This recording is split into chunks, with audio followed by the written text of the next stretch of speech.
Hey, you guys, welcome back to Naughty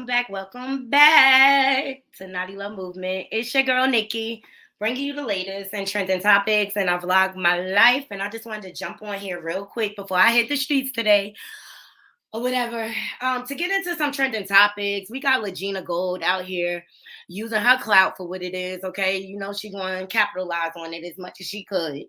I'm going to give everybody a chance to load up in here. Please remember to hit that like, subscribe, and that bell button so that you can be notified when I update content to my channel. Make sure you share this video out. I came on here to spend time with my naughty crew before I hit the streets. I'm going to drop this intro to give people a chance to load up, and then we're going to jump into it.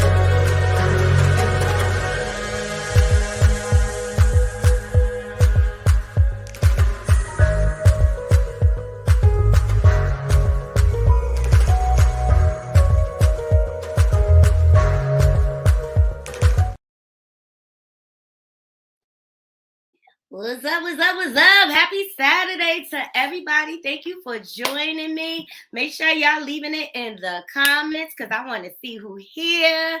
Happy Saturday to everybody. Okay, so Lagena is speaking out naturally, okay, in response to Jag getting arrested. Of course she going cloud shade. She going to eat it all up. Because if it's an opportunity for a cash app, she here for it. All right. But she spoke out. And we're going to go through some of it.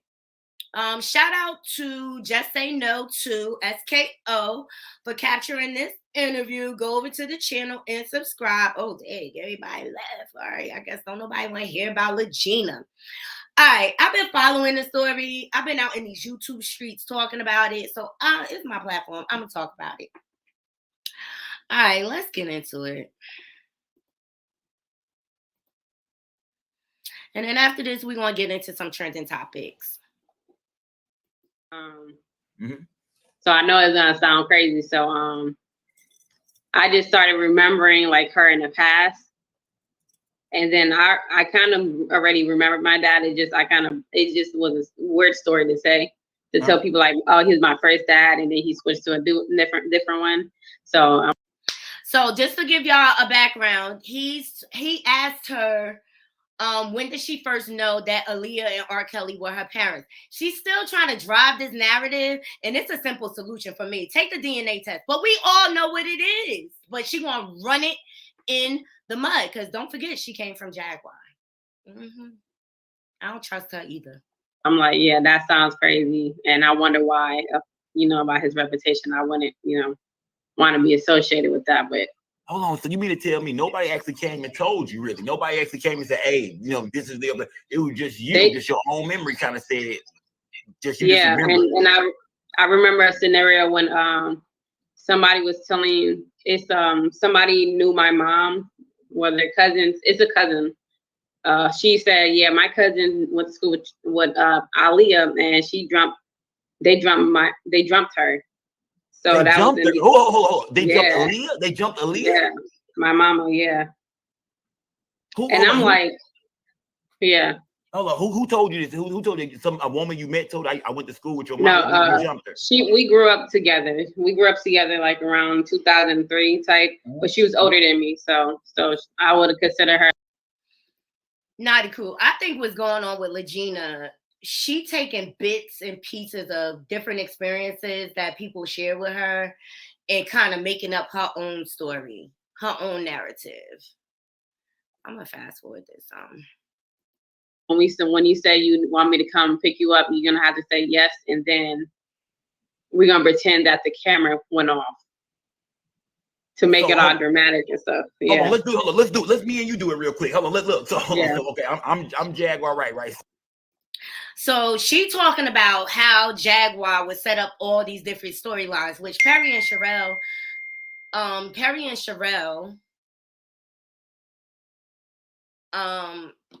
they already exposed that it was going to be one story after another.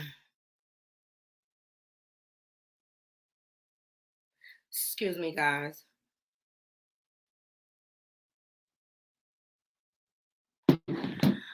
They already exposed that it was going to be one story after another.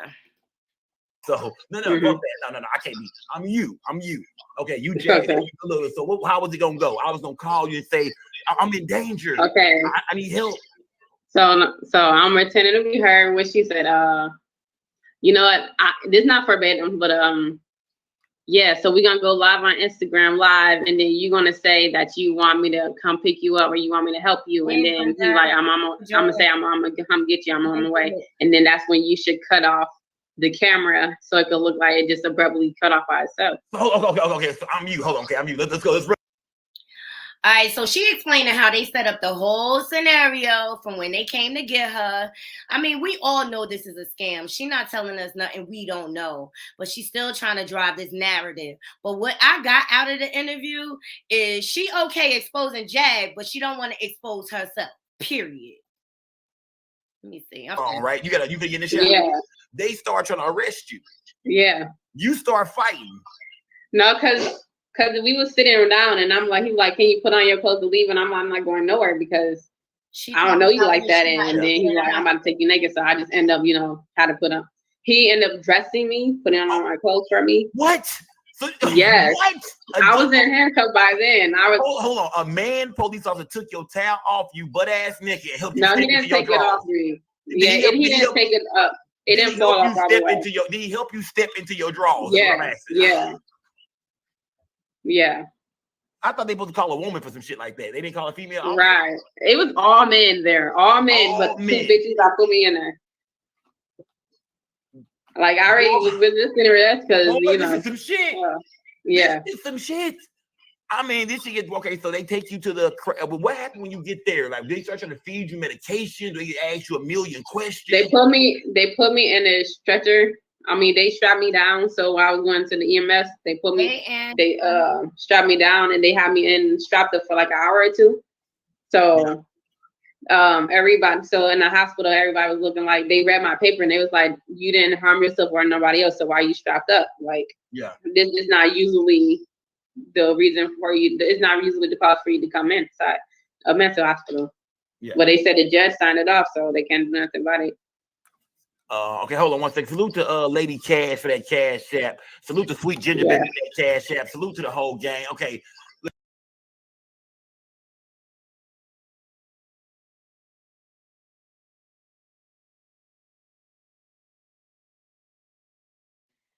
Hey everybody. Angela is talking about when she was admitted in the hospital.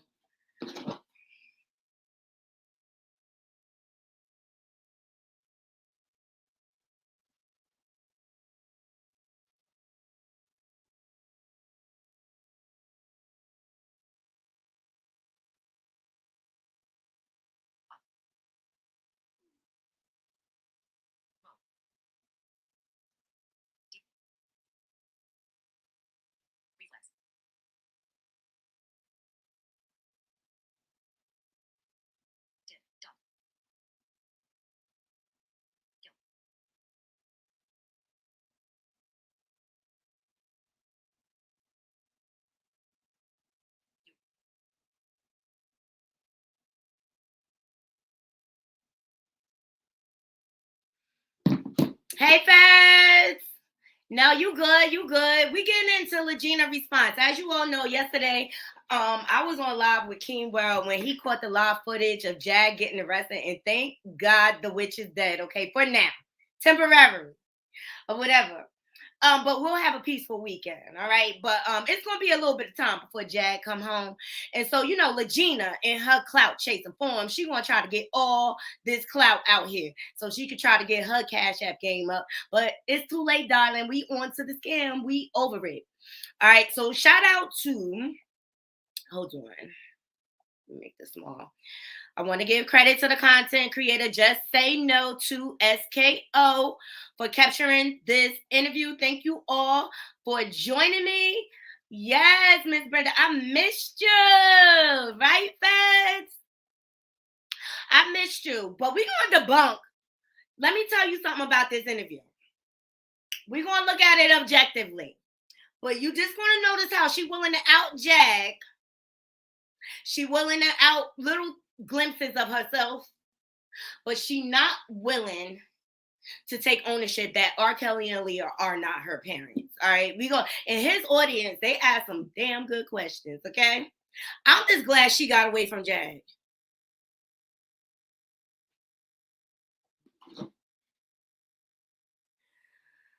Oh boy.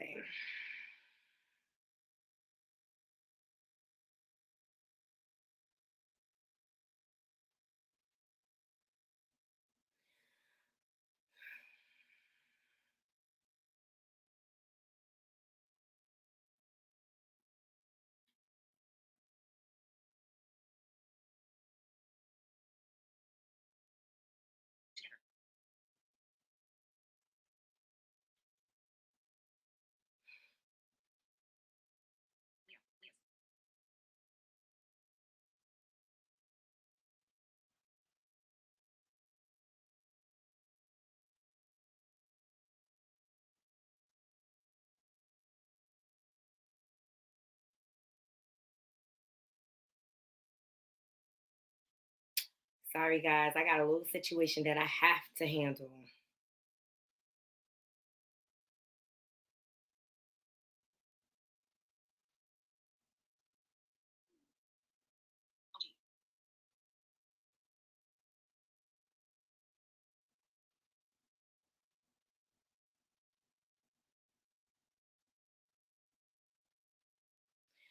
Okay, let me do this. Sorry, I got situations going on.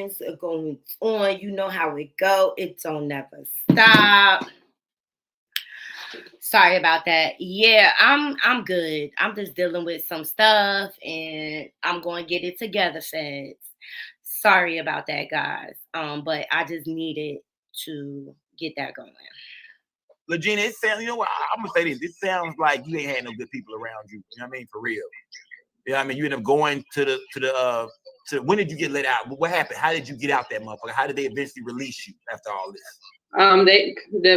My psychiatrist, he asked the same thing about the reason why I'm in there, because he asked my social worker, like, if she didn't harm herself or harm nobody else, why is she in her? And then he asked, what did the judge want me to do with her?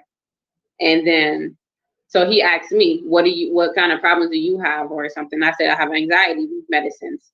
Anxiety problems, so I need medicine for that. My doctor's about to prescribe that for me. What he did, but so, and then my social worker said if I make myself sign involuntary voluntary instead of involuntary, then I can leave, because if I sign voluntary, I don't have to see a judge.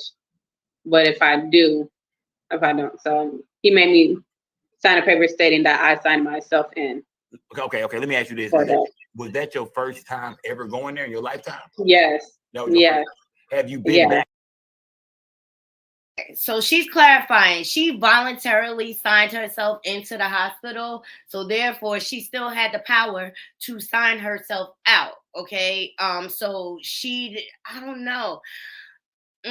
We don't know if this is true. This is all allegedly. Okay. This is Lagena's account of things, because the family says otherwise. Have you ever been back since? No. Okay. Okay. You were speaking on a woman named Nikki, right? Is that the same Nikki I'm here? Is that the same Nikki I hear Jaguar Wright referring to? No, it's a whole different Nikki. Okay, that's a different Nikki. That's a different Nikki. I want to ask you, okay, so after that is when Jaguar Wright is already, she's not in your life at this time. Yeah, after that shit. That's you don't know Jag at that time.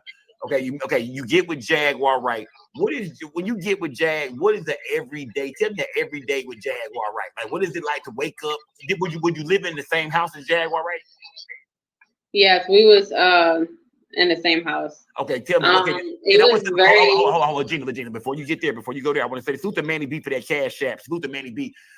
When you was there, let's get straight to it because I want to ask everything that people want to know. Let's get to the juicy part of it. When you was living there with them, how many bedrooms is in this crib? 3. Does Lagena Gold get her own room, or does Lagena Gold sleep in the middle of Jaguar Wright and her husband? I was on the couch. You was on the couch. Okay, cool. Okay, look. I know you've seen some of the rumors online. People were saying they was, you know what I mean, with some weird stuff going on with you. Yeah, I'm glad to hear you clearing this up because people made it seem like, they was, you know what I mean, her husband was over there with both of them. So you was on the couch. You wasn't nowhere near their bedroom. I don't do that. No. Okay. Look, yeah, we clearing things up. Y'all, Gina Gold is saying for anybody who had the rumors that her and Jaguar Wright or her husband was sexually involved, that is not true. She did not sleep in the same bed as them. She slept on the couch. So one thing about Lagena through this whole process, she upheld her morals. She did not let Jaguar compromise her because you know she would have tried it if she could have.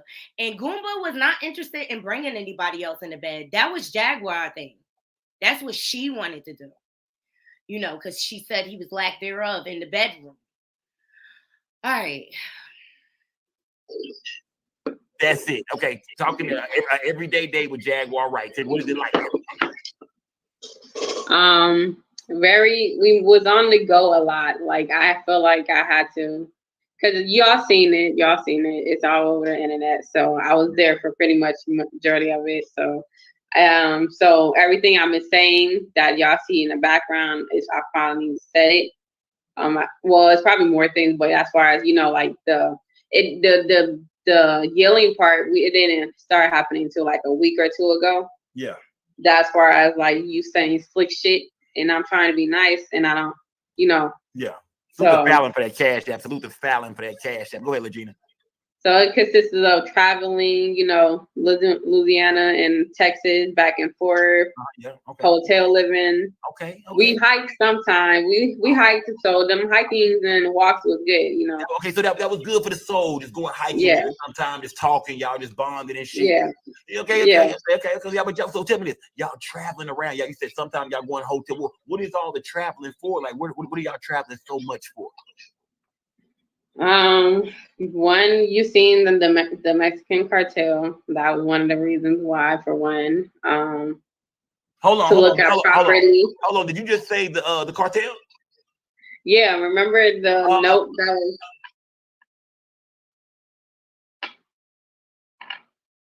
Yeah, look, they thought I was scared. All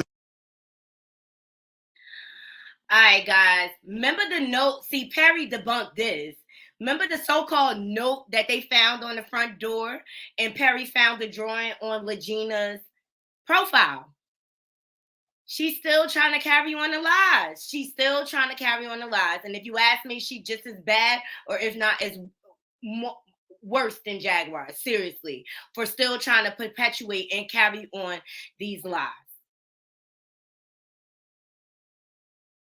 You say the goddamn cartel, nigga. I say the cartel. Skull don't want no parts of the goddamn Mexican cartel.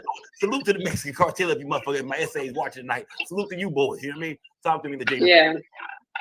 Yeah. So y'all seen that live. We left so we could see property. She got family and friends out there. So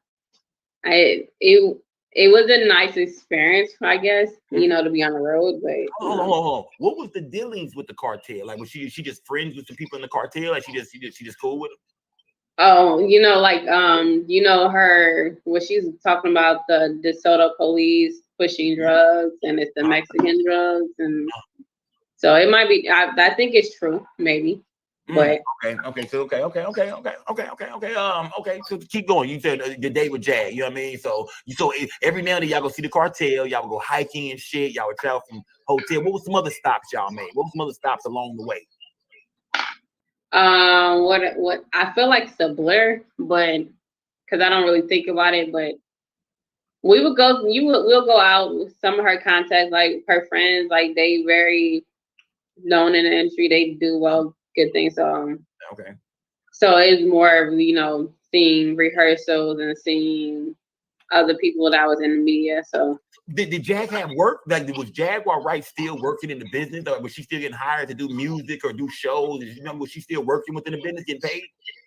She had this one event that I seen, but her and her husband got. I think that was the last night that they seen each other. So when people were saying that they broke up, it's because she had a performance and they was rehearsing with the band, and that was found at night, but they got into it. I wasn't around, so I can't really speak much on that, but I just heard that they fought, and then he threatened the band or something, and then they left, and then it just messed up the whole night, and that's when them two kind of got mad at, like, that was. Look, tell me this one time. Look, you can give us a little insight, because one time online I seen, and this might have been, I don't know if this is your time or before your time, I seen where Jaguar Wright had supposedly threw the ashes of her son on her husband at the barbershop. Do you remember that? You don't remember that? Dang, I never heard of that. Yeah, who in my chat?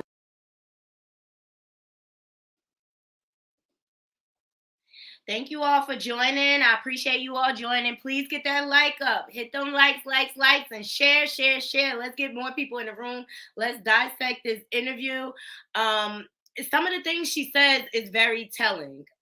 One thing she's honest about, like, if she wasn't there for something, she says that outright. But she got into the account of when she ended up in the hospital, how her family called in the authorities, and they took her to the hospital. But ultimately, she admitted herself voluntarily, people, which gives her the right to sign herself out.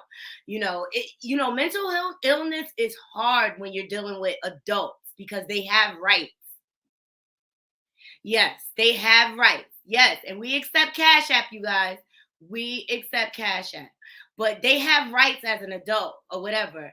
So it takes a lot for the judge to step in and say, no more. Like, she would have to be about to cause harm to herself or someone else. Like Jaguar, the way she's out here just throwing idle threats at everyone. All right. That's why she's in the situation she is in.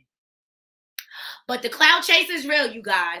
So now that because the reason why Jag is locked up is because she jumped bail. Remember, Lagena bailed her out. Then she also missed her court dates. So when she decided to move to Shreveport, Lagena was not down for that, okay? Because she knew the conditions of Jag's bail. So when Jag went cross state lines, Lagena knew her name was going to be on the line, so she called and reported it so that she could get her name removed. And so the bounties went out and got her. And that is why she's in the situation she's in. And her friend Nicole came on King World panel. She said, Jag feels like she is above the law. She feels like she does not have to follow anyone's rules. And that's how she operates. A world of no accountability, period. And I think Lagena on the same ish, okay? Remember when Jaguar Wright supposedly took the ashes of her dead son or somebody's son, and threw them on her husband and we was all looking. Now I'm starting to wonder, are these plays that are being ran? Was these all plays? Was these all? Tell me this. You said you seen Jag and her husband. Well, you heard about them getting into it. What was it like just living with them? Was it peaceful? Was it, they had good cover? No, it was dramatic. It was very dramatic. I told her husband, I'm like, yeah, the way y'all go at it, I don't feel safe around y'all. So it was that bad to where you feel like, let me get the fuck up out of here, man.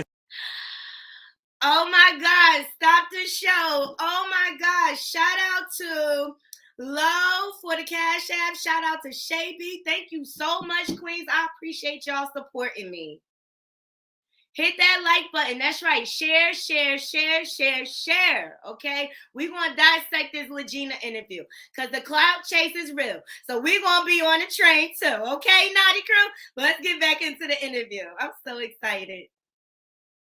Yeah, but I didn't want to, leave her to her own detriment with him, because even though he's toxic too and she's toxic too, but it was like, nah. So just two people who just don't fucking belong with each other. That's all that was. Just yeah. You playing the couch. You know what I mean? Every night you playing the couch and shit. You probably, you probably watching The Simpsons. Sometimes, would you just woke up to like arguing and shit all the time, like that type shit? Like, man, they just always a bunch of arguing around these motherfuckers. It was like that, but it was like that, but around other people too, other people that they know, or So it wasn't really waking up to it because they woke up at 2 different times, and she would be on her live, and then he would be sleeping, and I do my own thing. So tell me this. You'll tell me. I want to ask you this. I want to say this. I want to ask you this right now on this live. Lagena Gold, do you have a boyfriend? No, I'm single. Oh, fellas.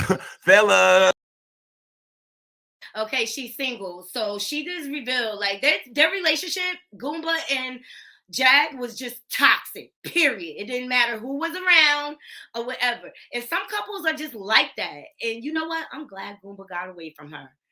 I'm glad, like, you saw the unraveling, all right? You saw the unraveling. And all Jag does is deflect.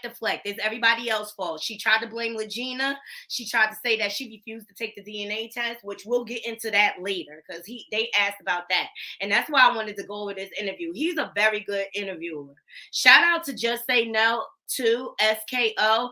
Go over to his channel and subscribe. I like his interviewing style, and he's very, very entertaining. If you ask me, he keeps you interested. He keeps you intrigued. So I appreciate this brother's work, and I give credit where credit due because I'm not no hater. So all my niggas in the chat, Lagena Gold is very single. Well, Lagena Gold, that's weird because I heard that you was sleeping with Jaguar Wright's son Sam, and that you were pregnant. No, that is false. I'm thinking you got a boyfriend. I view him as a little brother.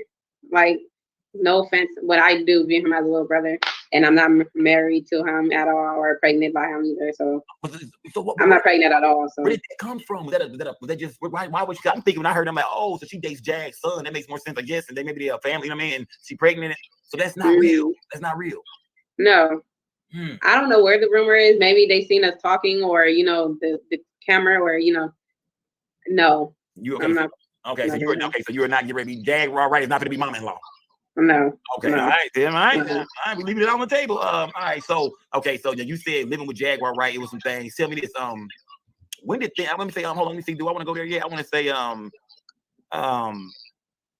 talk to me about Jaguar Wright. You were speaking to me, but we talked a little bit before, and we was talking about her waking you up at 4 a.m. Tell people some of the stories.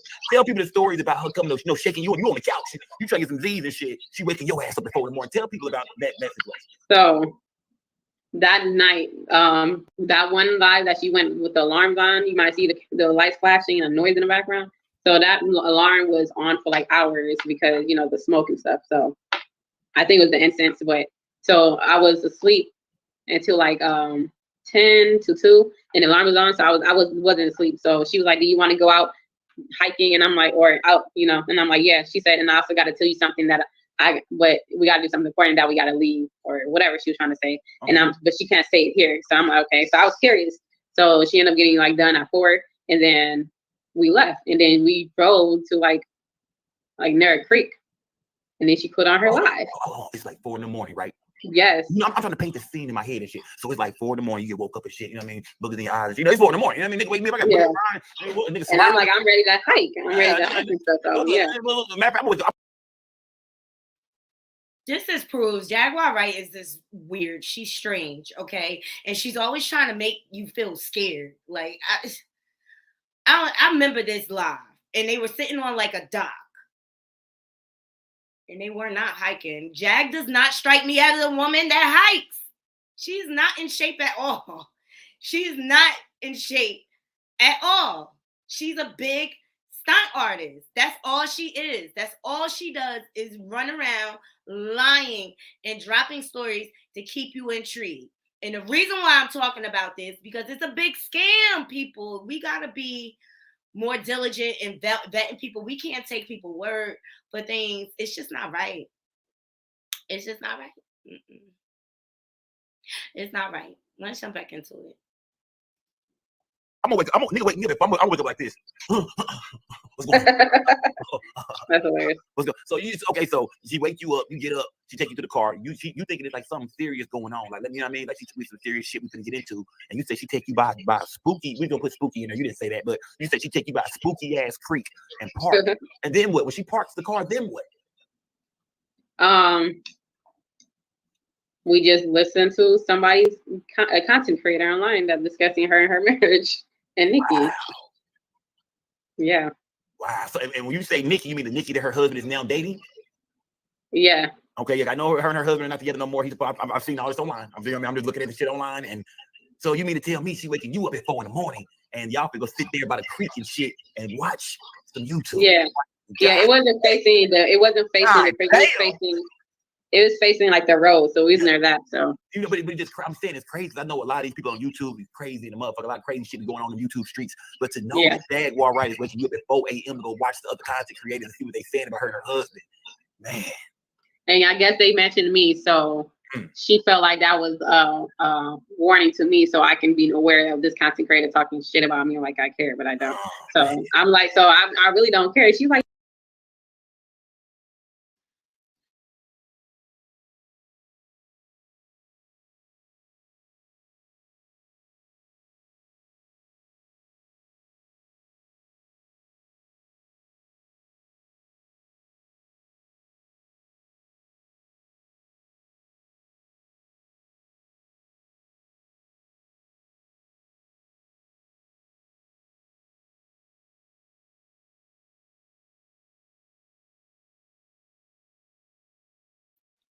Sorry, guys.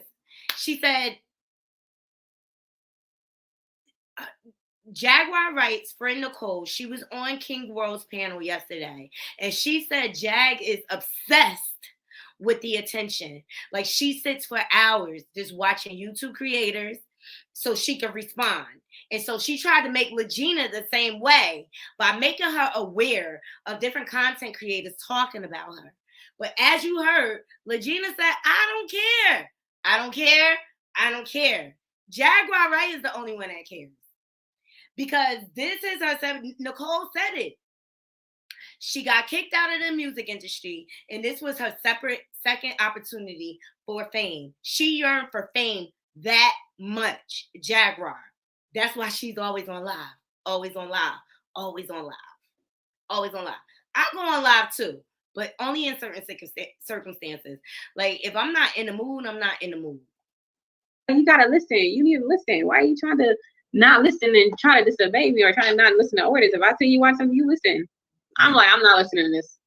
So I lay down and I'm like, I'm not about to, deal with this. All right. No. All right. You know what? Hey, shit gets weirder and weirder. I want to ask you this now. Yeah. Jaguar Wright. We see her online. We see her doing interviews about people.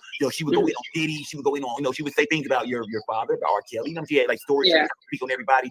Tell me this. Do you believe everything that she would say? Then that you got to know her today. I'm talking about the Lagena Gold today. Do you believe a lot of things she said about the industry at least? Do you feel like she kept it real in that form? I feel like it's real. What she's saying about the industry is real. I feel, but the reason why she's coming out with this, it might not be right, because she knows a lot of more secrets that she don't tell. And if she's not in NDAs, why you're not saying things about that secrets? So it's more people that probably betrayed her, or she felt like she don't have like connections to. So she might, not go harder on somebody she. Exactly, Shavy. They don't never. You getting up 4 a.m. When are y'all sleeping? Y'all be on live all hours of the day. Like, what are you going to bed for 2 hours? Like, no wonder you're delirious. You're not getting any sleep. Sleep is very important when it comes to your mental health, people. Remember, I told you that. Sleep is very, very important. She just got some strange habits, okay? She just will run you in the mud, Jaguar. Have real connections with, so. Okay, tell me this. Okay, tell me this. Was she making? How was y'all doing a lot of traveling? Y'all moving around a lot. How was Jaguar Wright making money? Like, what did she do for y'all to bring in the dough? Like, how did y'all, how did y'all keep money in y'all pocket to rent rooms, to eat and shit like that? How did y'all make money? Her mom and. Hold on, what? Her mom money. So hold on. So when you say it was a 3-bedroom crib, you say you on the couch. Jaguar Wright got a room. Is mom in the same crib? Yeah. I'll be damned. I'm done. Interview over. I'm done. So Jag got you living in her mama crib? Yeah. Well, I'm thinking Jag at least got her own shit. Like, I'm thinking she got a little paper left maybe from the game, and she a little record with Jay-Z and shit, and she got a little, little royalties coming in. So Jag is living with her mama. Yeah. And you on the couch. Yeah. How is mama doing? How is mama doing through this whole thing? How does Jag treat her mom? Talking about Jaguar Wright, her mom relationship. How does she get along with her mom? So Nicole, her friend, did reveal that Jaguar, and y'all gotta go out to King World to check his live yesterday. But Jaguar does receive one royalty check that pays out once a year for $10,000. The rest of her income comes from Cash App, basically. But before all of this, because Nicole and her, they're the ones that came up with Philadelphia. She was trying, because she's in the industry, she was going to try to get Jag career back on track or whatever. But then the whole Tasha case stuff derailed, and she said like she was obsessed with like getting Sam to come back with her because Sam Jr. had won custody all those years. Like once she makes you her enemy in her head, she's just like, she's going full-fledged for you or whatever. So that is the only income Jag get. Outside of that, it's her mother's check, which her mom gets $6,000 per month.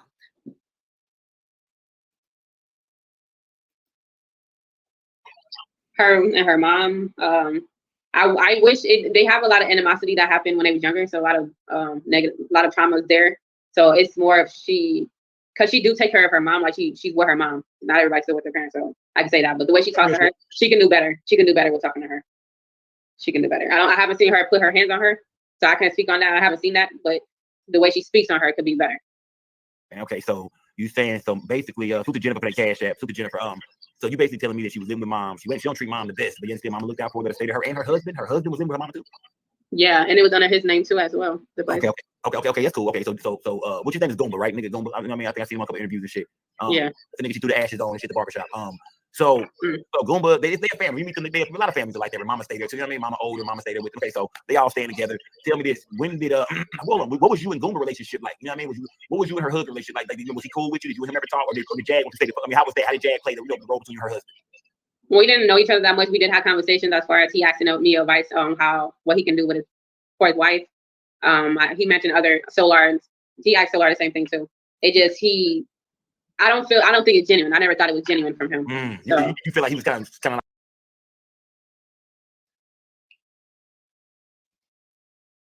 And this is the problem with Goomba and Jag's marriage. They keep bringing outside sources into their marriage. And that's why they can't get it together. But that's what Goomba was against. But I'm glad she revealed, like, Goomba was trying to include Solar in things too. Like, you got to be careful with your marriage and who you share information with. It's best to just keep it between you and your partner, to be quite honest. Unless you have a real, true friend, confidant, you should not bring third parties into your marriage because they will tear it down, as you see the results of it. And Goomba wasn't feeling Lagena either. He wasn't feeling Solar. He wasn't feeling Lagena. Like, who is okay with bringing all these strangers into their life? Make it make sense, people.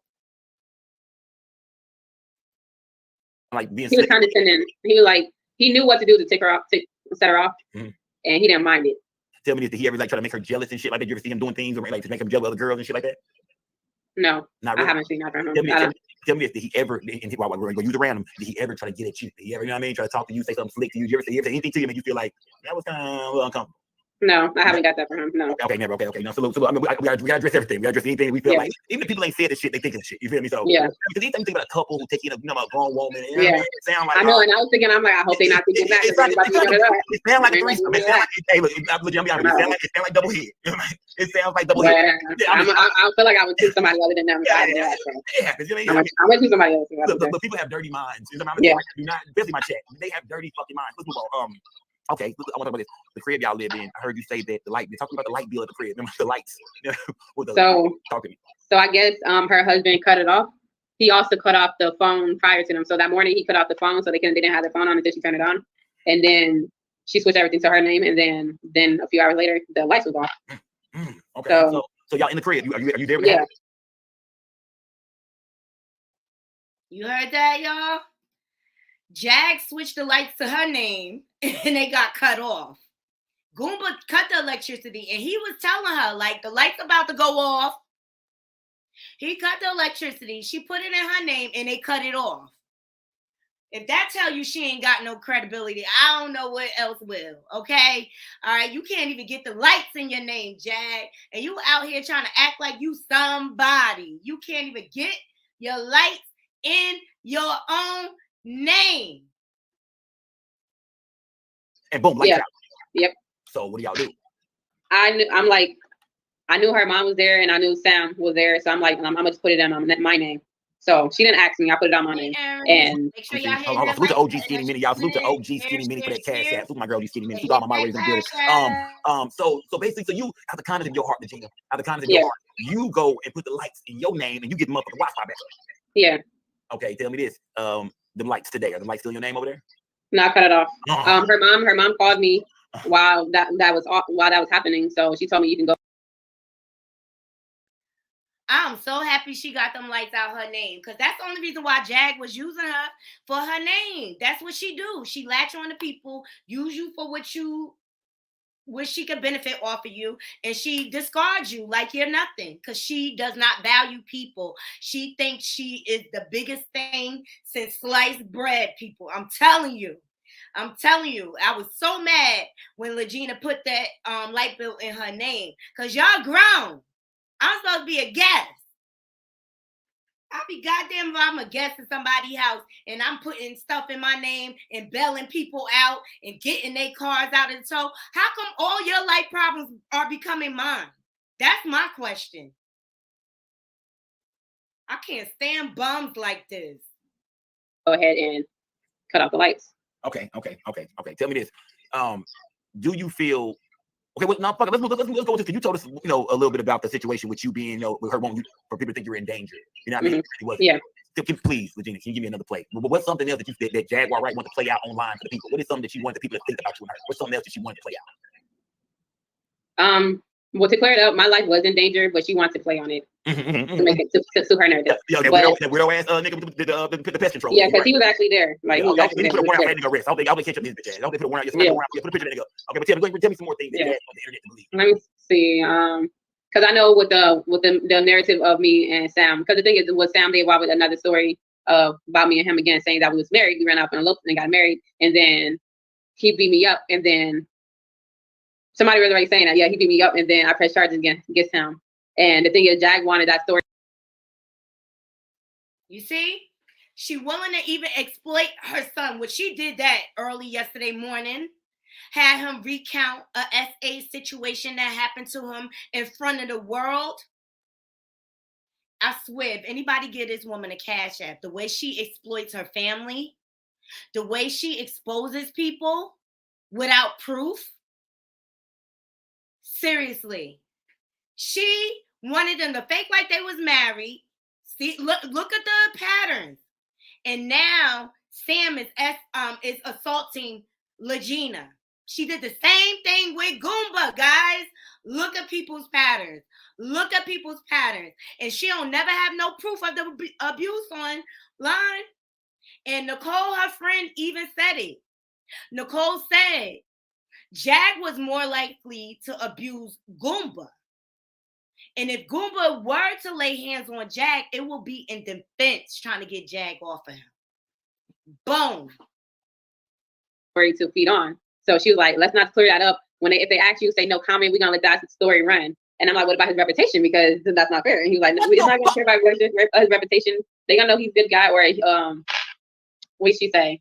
Well, at least he's going to go viral. Y'all going to both go viral. And such. I'm like, no.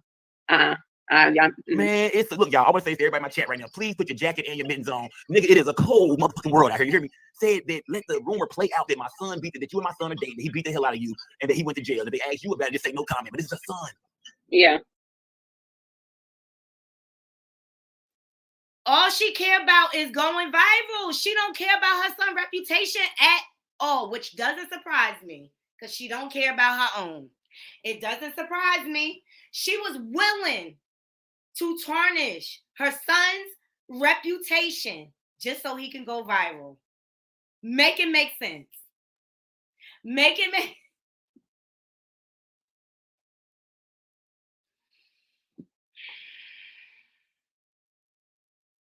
I'm going to pray for all these parties that are involved with this situation. Seriously. I'm even going to pray for Jag. I'm going to pray for her mental stability. Because I do not hate her. I don't know her enough to hate her. What I don't like is the energy she's putting out here in this world, in the way she's like coming through YouTube, being a Tasmanian devil, basically taking these YouTube streets and taking the fun out of it. Seriously, she had to be stopped. She had to be stopped.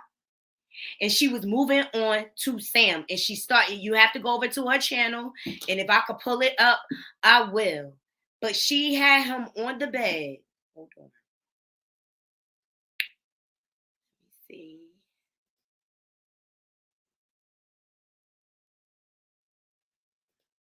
She had him on the bed. It was disgusting. It was disgusting. And now she's trying to blame King World.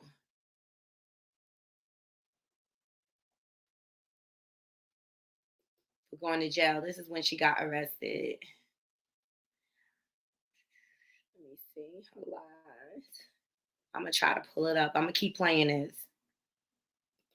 What did you think about that when she asked you? What did you think when she said that? I'm like, y'all, you ain't shit. I'm like, because the thing is, with Sam, I'm like, if you saying he's autistic, you're going to have people trying to clown him or, you know, thinking something happened to him.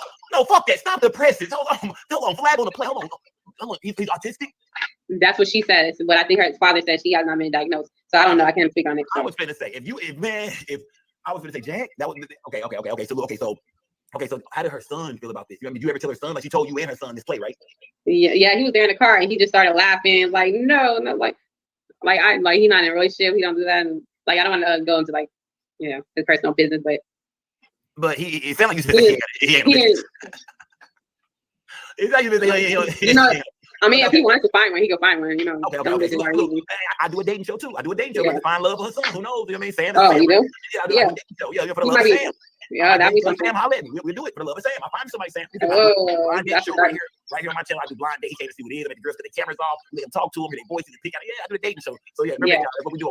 Okay, Regina. Okay, he said her son just laughed it off. He just laughed it off. You know what I mean? But what's he really with it? Like, how does it? Has he ever come and talk to you about some of the shit his mama do online? Just some of the things that, you know, has he ever came and confided in you about anything about this? His relationship with his mom? I know that he discussed some things. I just know Gerald made him cry because he was, you know, raging in the household, and I think something happened where he yelled at him. And the thing with Sam, he just tried to be nice to people and stuff like that. So that the situation happened. I feel like that's the thing he mentioned. And so it's not really her. Yeah. I think he's used to her pattern, but it was him that added on to her effect. Yeah. Tell me this: when it comes to when the story, because remember our last episode we did, Jaguar Wright was sitting beside you in the car. So I'm gonna pause it here real quick because I got the clip up from when Jag went live with Sam yesterday morning. I just want y'all to see how far she's willing to go to exploit anyone so she can go viral for the fame, for the attention, because that's what she's addicted to, the attention, amongst many other things.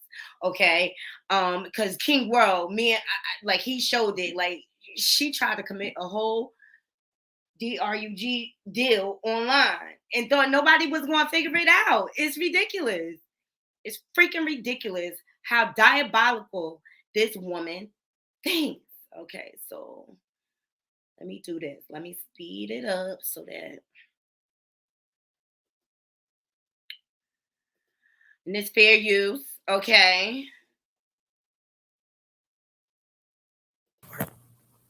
All the way in. Hazelnut, yes. Aunt Kimmy in there, say hi. Hello. So, I was just sharing with them that we were talking about your stepfather and how we feel about it. How do you feel about him coming home? If he's willing to change, then I'm willing to welcome him back. What does he need to change in your opinion?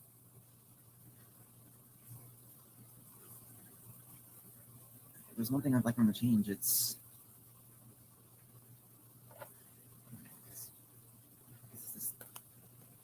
like, speak up, because I want to make sure that they hear you. I don't want to talk for you. I want you.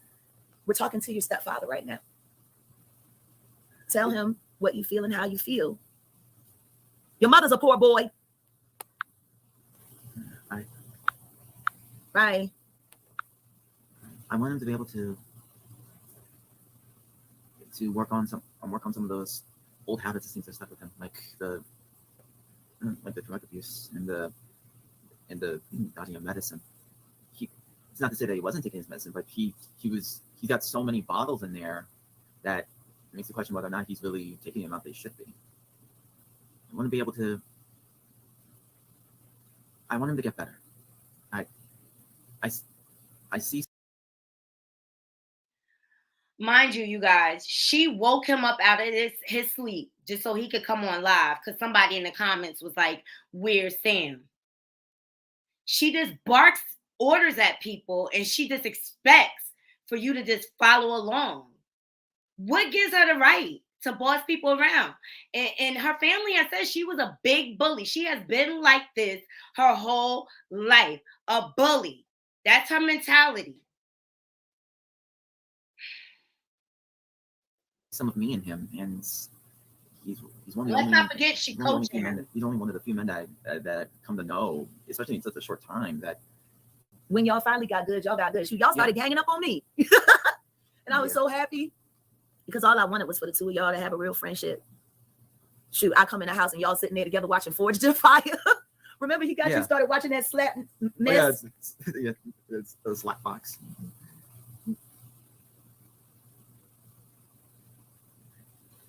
If you could say something to your stepfather right now, what would it be? Say it to him right now because he's watching. I told you, if you say the N-word on my channel, you get removed. Bye. The N-word is not up. Somebody said Goomba. I said don't say that. His name is Gerald. Goomba's dead. You were saying. I'm sorry. Gotta monitor this chat. Well, I'm always willing to talk to them. And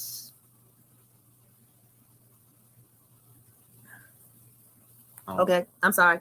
Okay, there we go. Thank you. Thank you, Queen Tulsa. The N-word is not allowed on my channel or you're removed. Okay. I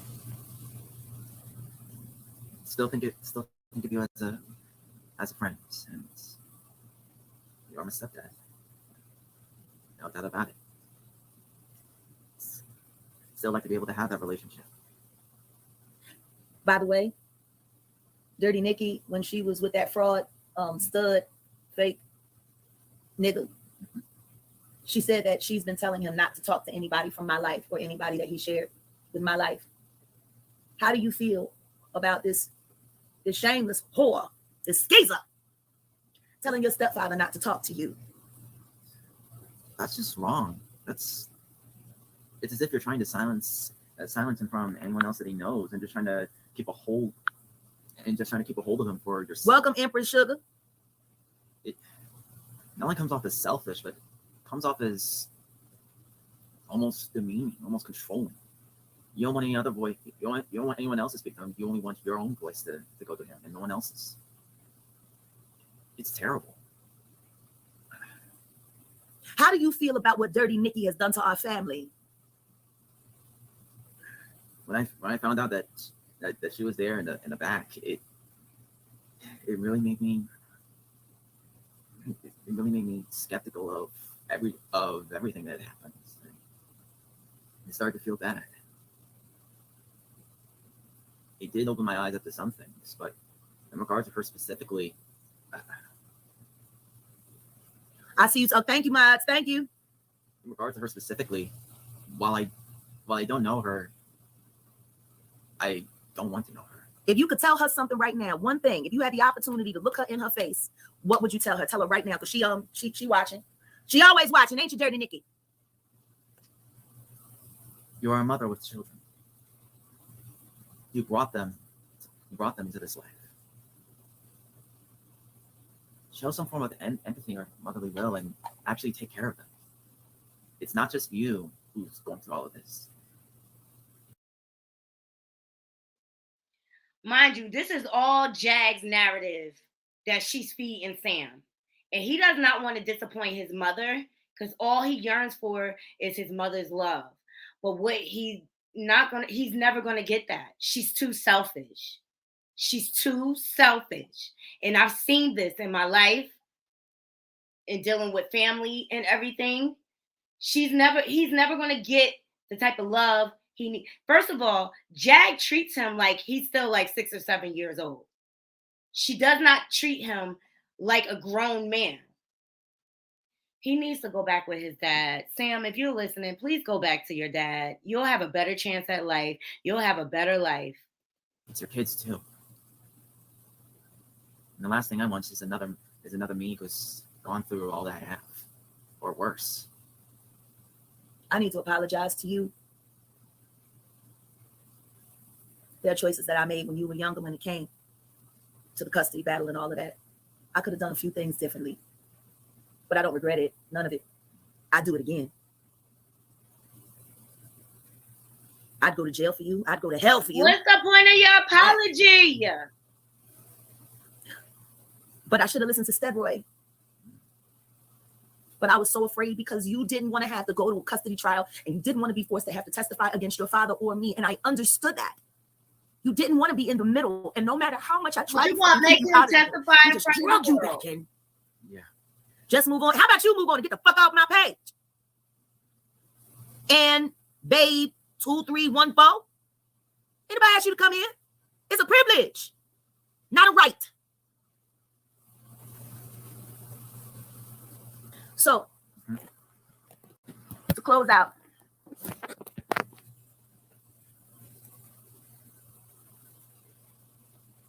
Gerald Lahoskin Johnson Jr. For the past 4 months, I have said the exact same thing. And I'm going to say it one last time. You have to complete landmark worldwide education curriculum in completion. You have to enroll in anger management and finish the program to completion. You have to do the PTSD Veterans Group weekly and be an active participant and not lie in every session. And you got to get baptized by Wesley McNaughton in Monroe, Louisiana. Now, if you do all of those things, you come up. Why Goomba gotta get baptized? Why she don't gotta go get a, what do they call it? An exorcism. That's what she need. And right, Debbie, she don't never regret anything. You see how she talks at people. Gerald is gone. Goomba is gone.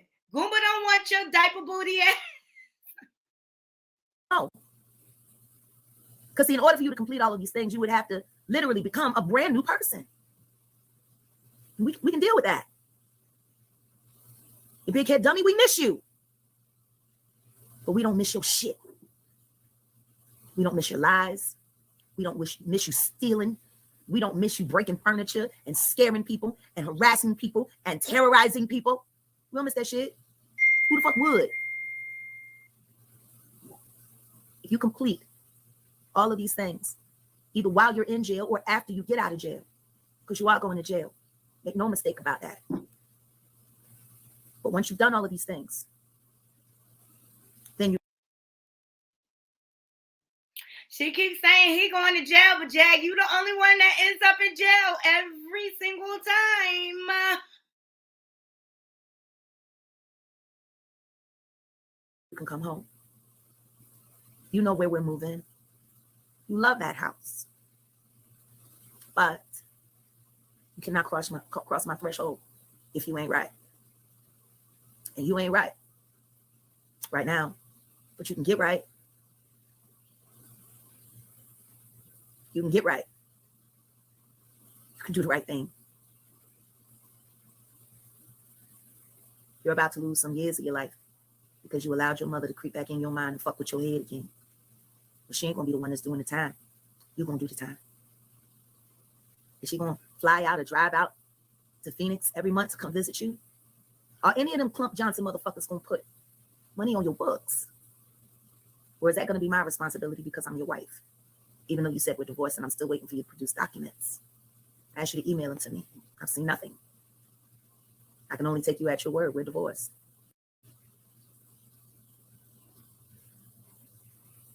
Who the fuck you talking to in your DMs?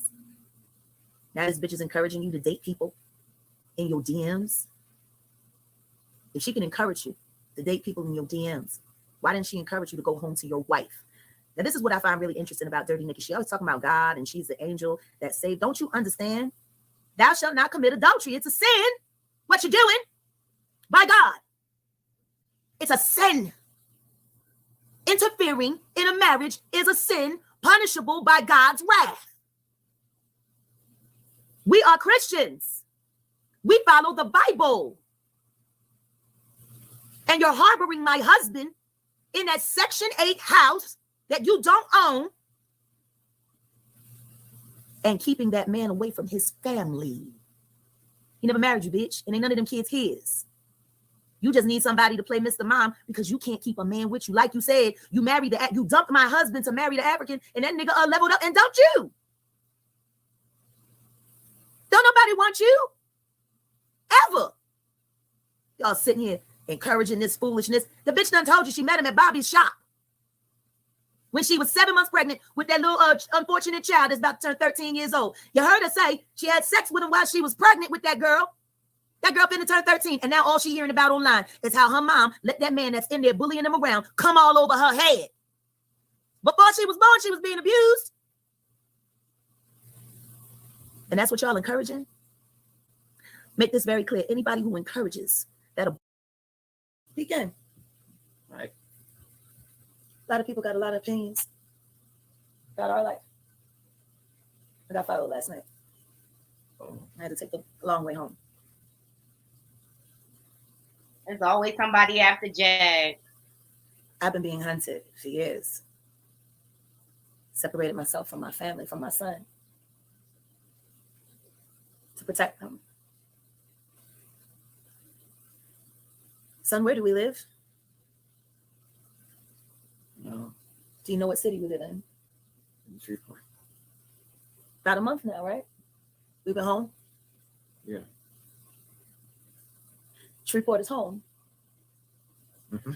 I asked you to come in because I was explaining how when we moved here in 2014, after that horrible incident at school. Sam, can you tell them about what happened at school and why we moved here to Shreveport? That incident in particular. Okay. Do you need a cup of coffee? No, it should be fine. I can get it afterwards. All right. That incident is probably the main reason why I started moving around from state to state in particular. I sound tired. Well, I sort of just woke up. We got a busy day today anyway. You got to get to the DMV to get your license. Yeah. We're going to take care of that this morning because it's only down the street around the corner. All right. You can take care of that. And we need to check the roads today because there's a section over there by the DMV that we haven't monitored yet. And we have to unload the truck into the storage unit, which is already reserved. Okay. You know. All right. So anyway, let's just skip the brass tacks. I'm going to ask you some questions. We're going to make this like an impromptu interview between mother and son. Okay. Got it. I got a phone call from Kearney Elementary regarding you. You were hysterical. You had to come home. The principal said that you had been attacked by a boy. Well, you guys were in the same grade, but he was like 3 years older than you. He was bigger than you. Because I think you were only 12 and he was like 15 and 18. Give you like a trigger warning. Wait, So you're sensitive. I guess it's by his height. I just grade. want you to see where her state of mind. Oh shoot! I never thought of that. You thought he was in the 8th grade? Yeah, No, he was in the 6th grade. He had a different homeroom than you. I guess by grade standards, I got in school pretty early compared to others. Yeah, well, I mean, I put you in like you were supposed to go in, and yeah, you know, it was always a challenge for you getting to know new people. You always hated having to get to know new people every year. I would always have to go and talk to your teachers. Well, Sam is very withdrawn. And I was like, yes, he is, because you have to earn his trust. And once you earn his trust, he'll open up. And it was always that way. By Christmas, you were cool. Okay. But those first 3 months were hell trying to get you to just like loosen up. But I blamed myself for that because you were on the road with me. So you were never around kids. You were always with adults, with musicians, with artists. And yeah. you grew up on the road with me until you were 3 years old. Well, actually almost 4. And then we had to put you in school because that's when I realized you didn't like kids. Yeah. Suffice to say, even back then, I wasn't much of a person to be around other people. No, you were always so self-kept. You maintained your space like a sanctuary. Even when you were a baby, you've always been wise. It's something about you. You came into the world not trusting people. Maybe that's my fault. But you know, self-protection mechanisms are important. So anyway, that was the phone call that I got, that you have been sexually SA'd. I don't know how to say these things. Right. You have been SA'd. There wasn't any penetration, but from what I was told, the boy, his penis was erect and he had grabbed you and pushed you up against the wall and he was humping on your back. Do I remember that correct? Because I think that's what they said had happened. I don't remember the call itself, but I do remember explicitly how it happened. Okay, well, you tell your side. That's what I got from the school, so you tell your side. Okay. It was on the way to recess. Mhm. We boys had finished lunch and we were on our way to the new gym. Head down the back hall that was towards the end of the school. Mhm. And was closer to the new wing that was built Mhm. and finished. In that hall, we weren't. I wasn't going to a wall. I was still moving. I was in the middle of it. Okay, so you were walking down the hallway. Yeah. Okay. So he didn't push you against the wall. He didn't push me against the wall. He did grab me by my side, and that restricted me from moving any From behind. Yeah, from behind. So he ran up on you from behind. And then that's when he started thrusting on me 3 times. And it wasn't until the 3rd time when I was able to break free, or he let go. And that was the end of it. Yeah. Yeah. It is clearly specified that he did have his clothes on in the midst of it. I mean, we just got out of lunch. Right. It's not like anyone was naked. Yeah. There was no physical penetration or anything like that. But he embraced you in a very sexually aggressive manner. Yes. And he startled you because you were like, Mom, I'm not going back to that school. I'm not going back to school. I want to go to school at home. And I said, if I remember correctly, because we were at the Becker building. Yes. Because Justin and I have worked.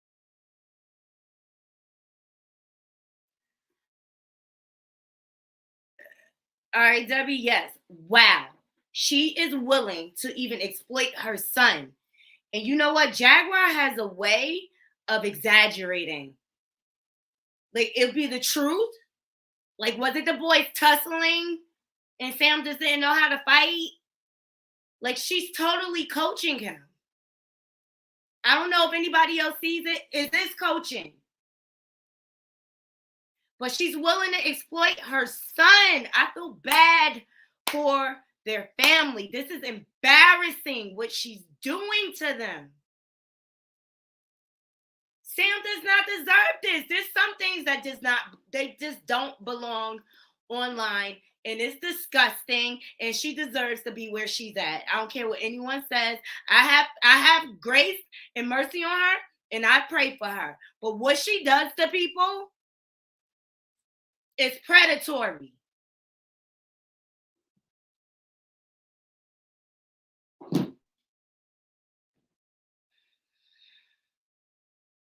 I just gotta take a breath. She's diabolical.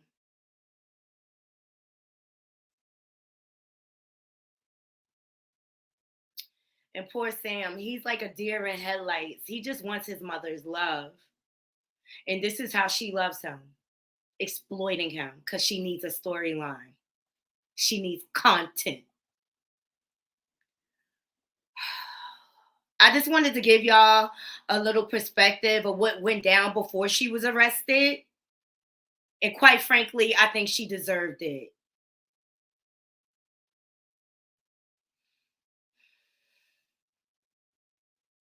I'm glad they got her off of these streets because it's disgusting the way she treats people. Let's get back into this Lagena interview. A lot of people accuse you of being fed answers by Jaguar, right? Remember we sitting there, Jack going off. Yeah. Jag is feeding her. Jag is feeding her. Tell me this. Tell me this. Jaguar, right? Did she, like, is everything that she said about you real when she was saying that you had been trafficked? That you, I mean, remember all the things she went over? Yeah. Was all the things that she said about you? Now that I know where y'all know, now that I'm knowing today some of the plays she ran. Don't leave here with no stones unturned. Was that something she was saying? Something happened to me. As far as the industry rise, they know what they did, and they're gonna get exposed. So when you say them, do you mean the higher ups? Yeah, because of who kid I am and who I belong. This is what I have a problem with, Naughty Crew. This is what I have a problem with. She's still going to try to drive that same narrative. She's still going to try to ride Jag coattail. And that's when she lose all credibility with me, because she know how she is. She done been up close and personal, and she got an opportunity to turn this around, and she's missing the mark. It pisses me off. The clout chase is real. Did Jaguar Wright? Tell me this, because we've been hearing Jaguar Wright speak like that too. But you already said you said you already done your TikTok and shit like that before you met Jag. Yeah. So you basically said you and Jag had the same feelings when y'all talked about the industry and things, you know what I mean, weird shit going on. That's where y'all really bonded and connected. Yeah, and that's why I reached out to her, because what she was saying was facts, and what I knew personally what happened, and before I was aware of it, because I forgot some things and remembered some, and so it matched up. It correlated with each other. So it's fine. Tell me this, and when you spoke on your live, I heard you say that you feel like Jag was trying to use you for content. Yeah. Be content. Yeah, she says everybody content. Everybody's content, even her husband. I'm content. Everybody. She said it from her own mouth. So she said family. You know what I mean? How did you feel about that when somebody looked in your face and said your ass gonna be my content? Does that make you feel uncomfortable? Does that make you want to stay around them? You know, your business, you know what I mean? And she wants you to lie about shit. You know what I mean? Say you've been beating all kind of shit. Yeah, it was like it was playing a little bit too hard. I just felt like I understand what you're trying to do, but because I understand a lot of people might, need content, and I don't mind that, or being like the narrative people talk about, because it doesn't affect me personally. But because I knew who she was, it was like, I know it's something she do keep secrets about, so I know she know how to. So everything can be content, because you're not saying anything that I know that you told me online, and you could, but you don't. Just like I knew about her knowing about my mom and me, and she knew about it.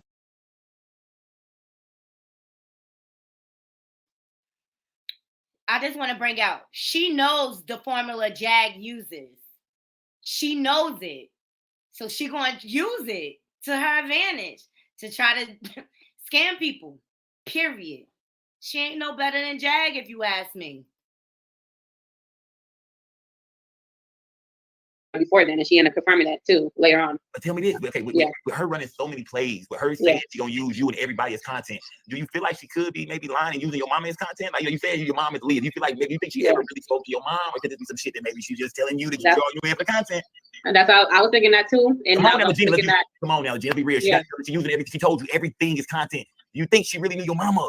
Come on now, think about it. Let's not leave no stones unturned. I wouldn't think she want to lie on a dead person, but I know some people that do. So, like you. Maybe I tried, trying to believe until it's proven guilty. Proven not true. Yeah, okay. So, like you, hold on, like you lying on a dead person. You know what this is doing to Aaliyah's family right now? And you don't care. You don't care. And all you gotta do is take a DNA test. It's not hard. You're lying on a dead person.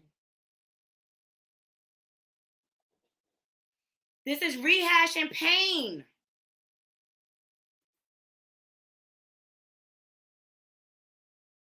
Oh, who knows? But I also had a doubt in my mind too, so I can't. You take everything with a grain of salt. Okay. Who knows? We really don't know.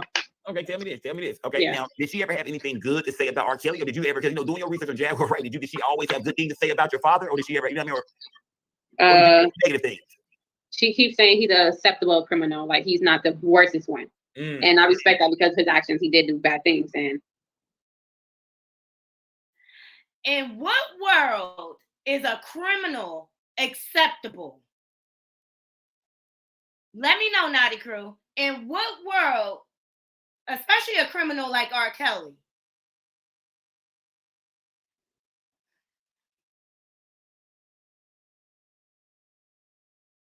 Do you look at R. Kelly as like a sick individual? Like, some people hate R. Kelly, but some people like, nah, fuck that. I'm still jamming R. Kelly. I fuck with Kelly. How do you look at R. Kelly? You know what I mean? Because you see some of the shit they put on. Do you think they lying on him? With all the evidence they had stacked up on, you feel like they're lying on R. Kelly? Well, my dad, he did do those crimes, but the way they use those evidence or that building, the whole situation for him to be in jail is not right. Because if you're gonna do it from the law-abiding citizen, you gotta do it right. Because if you can let him go to jail for the wrong way. So you mean to tell me it's not right that he in jail for R-wording your mama and marrying her underage and urinating on 14-year-olds? You mean to tell me it's not right? It's not right that R. Kelly's in jail? I'm gonna pray for this young lady. I really am. You're gonna let the next innocent person go to jail the same way. So I would rather them just, you know, Yeah. do it by law. So drop it and then recharge him with the right way if you're gonna do that. Because it's just gonna affect the next person that try to, you know, have their masters or something, and then they get to frame them too. Okay. By using, yeah. And I appreciate your motherfucking honesty tonight, to be honest with you, though. You know what I mean? 'Cause you pulling up and you just really chopping up with us. Now, Jag is in jail tonight. How do you feel when you seen that shit? With you beefing with y'all, I'm not having beef. I ain't gonna say beef, but you know, y'all going through y'all shit. How do you feel? Let me make something clear, Naughty Crew, because I don't like dropping false narratives at all. R. Kelly is in jail because he deserves to be there. I grew up watching this man get away with the most egregious crimes ever. Okay, nobody ever wanted to testify, but they now come out. R. Kelly admitted that he slept with Aaliyah. He admitted that he married her. He admitted that he married her because he thought she was pregnant. Okay, and we all seen the tape, people. Now, as far as them other girls lying, like Azriel, hey, Juby Buggin, like Azriel, yeah, that's lies. But them girls only testified to show a pattern of behavior. Let's be clear. That's how the prosecution, because the feds is not going to bring a case unless they going to win. Let's be clear. You see their conviction rate. So they want to be sure.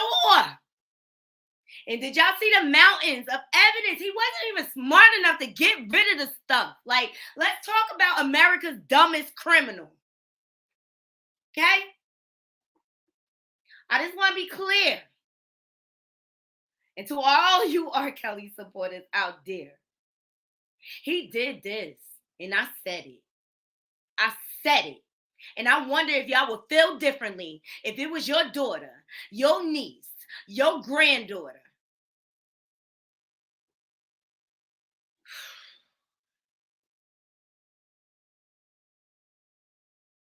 When you see her get locked up, you sound like, damn, that's fucked up. Was you like, shit, what the fuck you did, bitch? Like, shit, what goes around comes around, motherfucker. Like, you like, well, Jag, she been doing a lot of weird things. She threatened to call Child Protective Services on Genesis and other people here just because she. Remember, she did that to Tasha K. She called Child Protective Services on her. And Tasha K and her was supposed to meet up this weekend. And Tasha was saying it was on site. They're disgusting. And Latasha Scott's husband was a part of R. Kelly team. Let's not forget this, okay? Felt like she got played, or she felt like we went behind her back. And so I think she said, don't be surprised when somebody's going to call CPS and da-da-da. So we all know it's her. She did that to Tasha K. So she did the same to Tasha K. Yeah. So you threatened, and then I told her that's how we got in one of the arguments when we were still talking. I'm like, you're not about to threaten her kids, or you're not about to, you know, put kids into the situation. You gotta be adults here. Like, and she said she don't care about nobody else's kids. Okay. Now salute to everybody in the goddamn building. Do you tell me this? Do you feel like Jag all right with the shit she's doing and what she's saying? Is there any good karma coming out of this? Like, for everybody who's out here looking for content right now, making any and everybody content, making up wild ass stories and lies. Do you think there's a future for that? Do you think there's any future for what Jag is doing? Talk to me. I mean, even despite going through things with her, I hope she have a good future. Anything possible, because God makes things overall. I want to say, and I think, hold on, I want to say, if Tokyo is in the building, hit that link, Tokyo. Only if Tokyo is in the building, y'all. If Tokyo is in the building, hit that link, Tokyo. No, what I'm gonna say, Tokyo Tony. Yeah, I'm not. You don't want to talk to Tokyo Tony? Yeah, I'm gonna go off and you can write her. Okay. I don't know if she's in the chat. I think somebody's saying she's in the chat. Okay, so Tokyo Tony. Yeah. Hold on, so what's the issue with you? Is there an issue with you, Tokyo Tony? She being a Libra, so she feel like this fight is her fight. She came. We got into it before, like a few weeks ago, where it was a miscommunication. So somehow I looked like the bad guy. So she called me saying, "Bitch, da da da da." So I, ended up hanging out. I'm not about to argue with you, and you ain't about to do nothing. Yeah. So we got, after she went, Dad got arrested again. I reached out to her because I know that her and her Dad would have been, she would have want her to know. So I let her know, and then she was like, "Yeah, Dad, love you." Da, da, da. And we got, back. I went on our live and we started talking. Da, da, da. And then again, like recently, she was talking to Genesis. I guess she was talking shit about me, like she was gonna whip my ass or some shit, but she ain't gonna do that. But the next day, she texted me talking about why did you say all that online? And I come with peace, but you're not my friend. Text me that. And then she called me 3 times. Yeah. And then a few hours later, she was like, what did she say? What did she say? Answer the phone, you bitch, and All right, we know Tokyo Tony. She don't like nobody. She never liked Lagena. Lagena don't mess with her. It's clear about that. I'm going to fast forward the video. I want to get to the part where the audience comes in and starts asking questions, because that's when it gets good. Okay, let me move this up.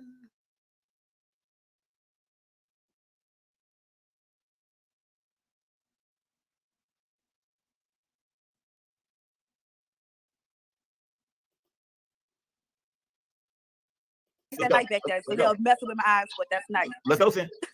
I just wanted to tell Lagena, like last time I was here, I had to check Jaguar, and y'all thought I was wrong. So I commend you for being brave, standing in your truth, and you know what I'm saying, just having the confidence to speak out against, you know, I feel like somebody that's deemed to be a little bit bigger or whatnot. I feel like it took a lot of courage from you, and I just really wanted to commend you on it. I'm not even on no BS tonight. I appreciate you, like, for real. Okay, good luck. And that wasn't offensive trying to the last live. Like, I think I might have muted you, or no, I muted her. You like me last night. Yeah, she was the one who screamed "fuck Jag" when she came here. You remember her? Yeah. Okay. Yeah. And it's still fucking. You said Lagena. Say it with your chest. Fuck your Jag, bitch. Oh, I can't say that. All right, well, I'm gonna just go ahead and drop down. I'm so sorry, y'all. God bless you. Have a good night. Thank you. See you. Sin City, everybody. God damn it. Yeah. Let me see. Hold on. Let me see. Who is this? Gunman Dudley. What's up? What's up? What's good, Hey, man? go gang or no gang. I just want to say that first and foremost. Salute. Hey, the link is in the chat, gang. The link is pinned in the chat. If anybody want to ask a question, get a question off. Lagena Gold is most definitely here in the building. I expect to hear from a lot of my ladies tonight too. Y'all pull up, chop it up with us, y'all. We in the building. Like that, get Reggie up, y'all. Talk to me, gang. Let's go. Ask your question, brother. All right. And let's be respectful to the night. Let's be respectful. For sure. I appreciate you, Sko, man. From VA to Texas, baby. I'm out here in the tone. First and foremost, I remember you said we run a lot of shit through the fax machine on Sko Gang. You know what I'm saying? We run a lot of shit through the fax machine, not FAX, but FACT. So my question would be, if you don't know, if you supposedly be kin to these folks, R. Kelly and Aaliyah, why did you wait till 2023 to, you know, expose, you know, that these people's your parents? And, you know, we 20 years, Aaliyah been gone 20 plus years. Yeah. I said, I just ended up remembering last year because I had memories, but I'm like, it don't make sense. Like with my dad, on the first one, I'm like, I don't go around telling people that because it didn't make sense to my kid self. So I'm like, so I end up seeing like something online, and I just remember like feeling like, if I remember if their daughter really survived, I feel bad for that baby. Because I don't want nothing. I don't want nothing to do with it, because you know how his reputation, and then she died, and now we messed up. Then I just started remembering her, like all of a sudden. It's like when I was a kid, seeing her and all that stuff. So it was like, and then him, it just flooded back, and then I started asking people inside the foster family, like letting them know. My bad. Letting them know that you remember. You letting them know that basically you remember. Yeah. In August.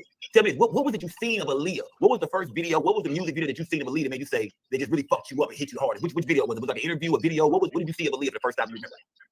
You know what's weird? I remember her movie came out. It was in clinic. It was the ending. They showed some clips of her in the ending, and then she did something that triggered me. And I'm like, I feel like it was. I don't know. It felt so familiar. It was like, oh my, I don't know. It was crazy. But when I was younger, I remember seeing her, again, like my mom on TV, I'm More Than a Woman, and I'm like, oh, that was my jam. And I'm like, that's where she went. She went there, but by then I haven't seen her for a while. So yeah, you know what I mean. Yeah, if you don't remember, I'm gonna tell you this. I'm gonna tell you about the day your mama died. You wanna hear about it real quick? You got time to hear about it? The day your mama died, man. It was 2001, man. I remember, man. It was like yesterday, man. Everybody started talking about it. We didn't have social media. We didn't have none of that shit. No internet, none of that. Yeah. And we heard about her dying on the radio. I mean, most of the time, it was on the radio. It broke on like MTV News and shit. Like, you know what I mean? It was everywhere. Even though it was no internet, that was one of them stories that every radio station stopped, every concert stopped. You know what I mean? They let everybody know that Aaliyah was no longer with us. She had died in a plane crash. She had just shot the I think Rock the Boat video. Damn. You know what I mean? They said her plane. I think they eventually said that the person that crashed the plane was like a dude that was not certified. He might even drinking, some white dude. I'm not sure. Y'all remember the chat. But yeah, so you know what I mean? And you say your first memory of her was More Than a Woman video, huh? You seen that video? That's the video. You said that's my motherfucking T. That's my mama. That's her right there. That's my mama. Oh, my bad. Yeah, go ahead. Go ahead. Yeah, that's one of the memories. I just know I remember her prior to that video, but I haven't seen her in a while. Like been like a long time until I seen her on the video, and I'm like, oh, that's where she went. Like again, like, and I'm like, when I seen it, I was happy because I knew she was okay, but I didn't know. They didn't tell me. Yeah. Shot Jim Dropper. Talk to me, Shot Jim Dropper. We got Lagena Gold again. Talk to me. It's Shay Jim Dropper. Shay Jim Dropper. My bad. Damn, he calling you Shot. It's Shay Jim Dropper. Talk to me. I know now. Talk to me, Shay. But how you go? How you doing? Salute. I'm doing all right. How you doing, Lagena? I'm doing all right. How about you? I'm doing all right. Okay, when you had that My Heritage test, what y'all do with it? So I was waiting to record it and film it before I sent it off. So I was going to do it for Jack's show, Philadelphia, but production kept getting pushed back, so we just never did it. But I have the test right here. It's outside the soup. I just got to mail it off. So, Okay. And, One person that you don't have nobody else you are related to. Oh, go ahead. Virginia, I keep muting your mic. It's a little feedback when other people shit. I'm gonna mute some of the mics whenever people talking. Go ahead, Shay. Okay, yeah, that's the one person DNA test right there you got in your hand. Because I just did mine personally myself with my hair. That's why I know you didn't have to have nobody else's DNA to let you know who you're related to when they go through with your DNA and stuff. So it'll let you know. So so back what you're saying is basically she finna find out. Lagena has the package. Y'all see she got what she needs to send her DNA off. And you saying if she send that off, it should be able to tell her who her relatives are, who her real family is, who her blood. Yeah. Okay, Lagena, when you plan on sending it off, Lagena? Once I get it stamped and send it off, and then wait the weeks and.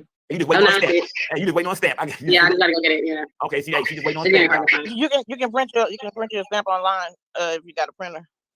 Oh, so I'm gonna have to do that, but I'm gonna get a stamp for sure. Now salute to Shay. Salute to Shay. Jim dropping the goddamn business. Salute to Shay, man. I'm talking shots. That's Shay. Goddamn it. Dr. Cynthia. Hi. What's going on, Dr. Cynthia? Talk to me. Salute to you, Dr. Cynthia. What's good? Talk to me. Okay, I have 2 questions. Okay. How are you? Okay. I have 2 questions for you.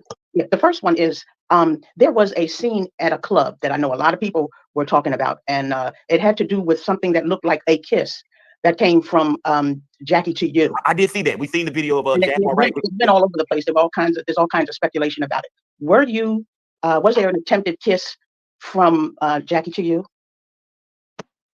I need to see that video because I never kissed Jaguar. Maybe from an angle, it might look like it, but no. Hold on. In the video, she doesn't quite kiss you. Y'all in the club setting, right? Y'all in the club, and she tries to kiss you, but you move out the way. She tries to kiss you in the mouth, but you move out the way real fast. You know what I mean? I'm gonna definitely look at the video myself. I saw the video. I saw it. You don't remember it all, did you? Well, maybe I was thinking why her face close to mine because for me in that moment, I don't remember anything like that. She comes in for the kiss. She comes in for her lips on you. Now my second question is this, and this has to do with something you said. When there was the implication for me that made me want to know more about it. It was when she called you to come down to her room, and you said that you were getting some coffee, and then she said she had coffee, and she wanted you to come down, and you two were going to go swimming.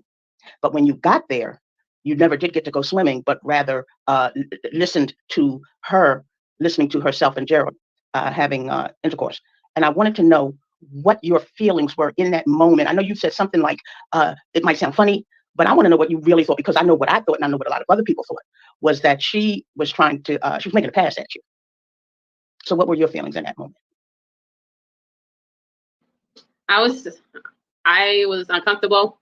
I'm like, nobody want to hear you moan. And I don't want to hear this nigga moan either. And I can't believe you put this online. I don't know what's going on. I just know I ain't about to do none of that. And if you are trying to feel like this is a pass, I'm passing up on this because this ain't that. So. Okay, I have 2 questions.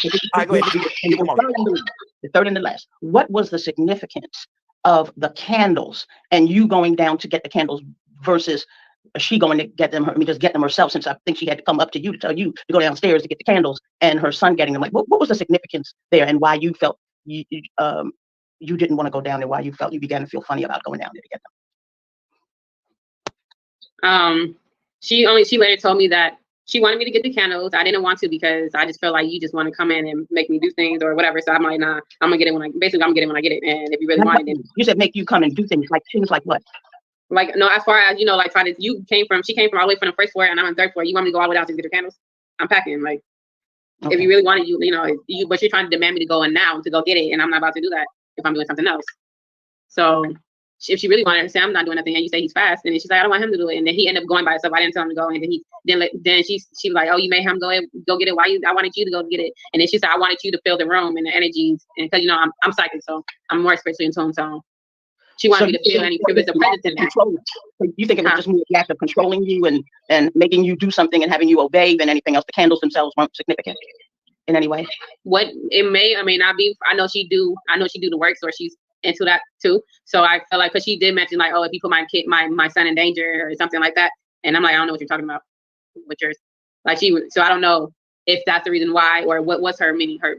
It's been weird. So, but you never know. So you gotta be careful out there. Yeah, so you didn't know whether there was an ulterior motive or not.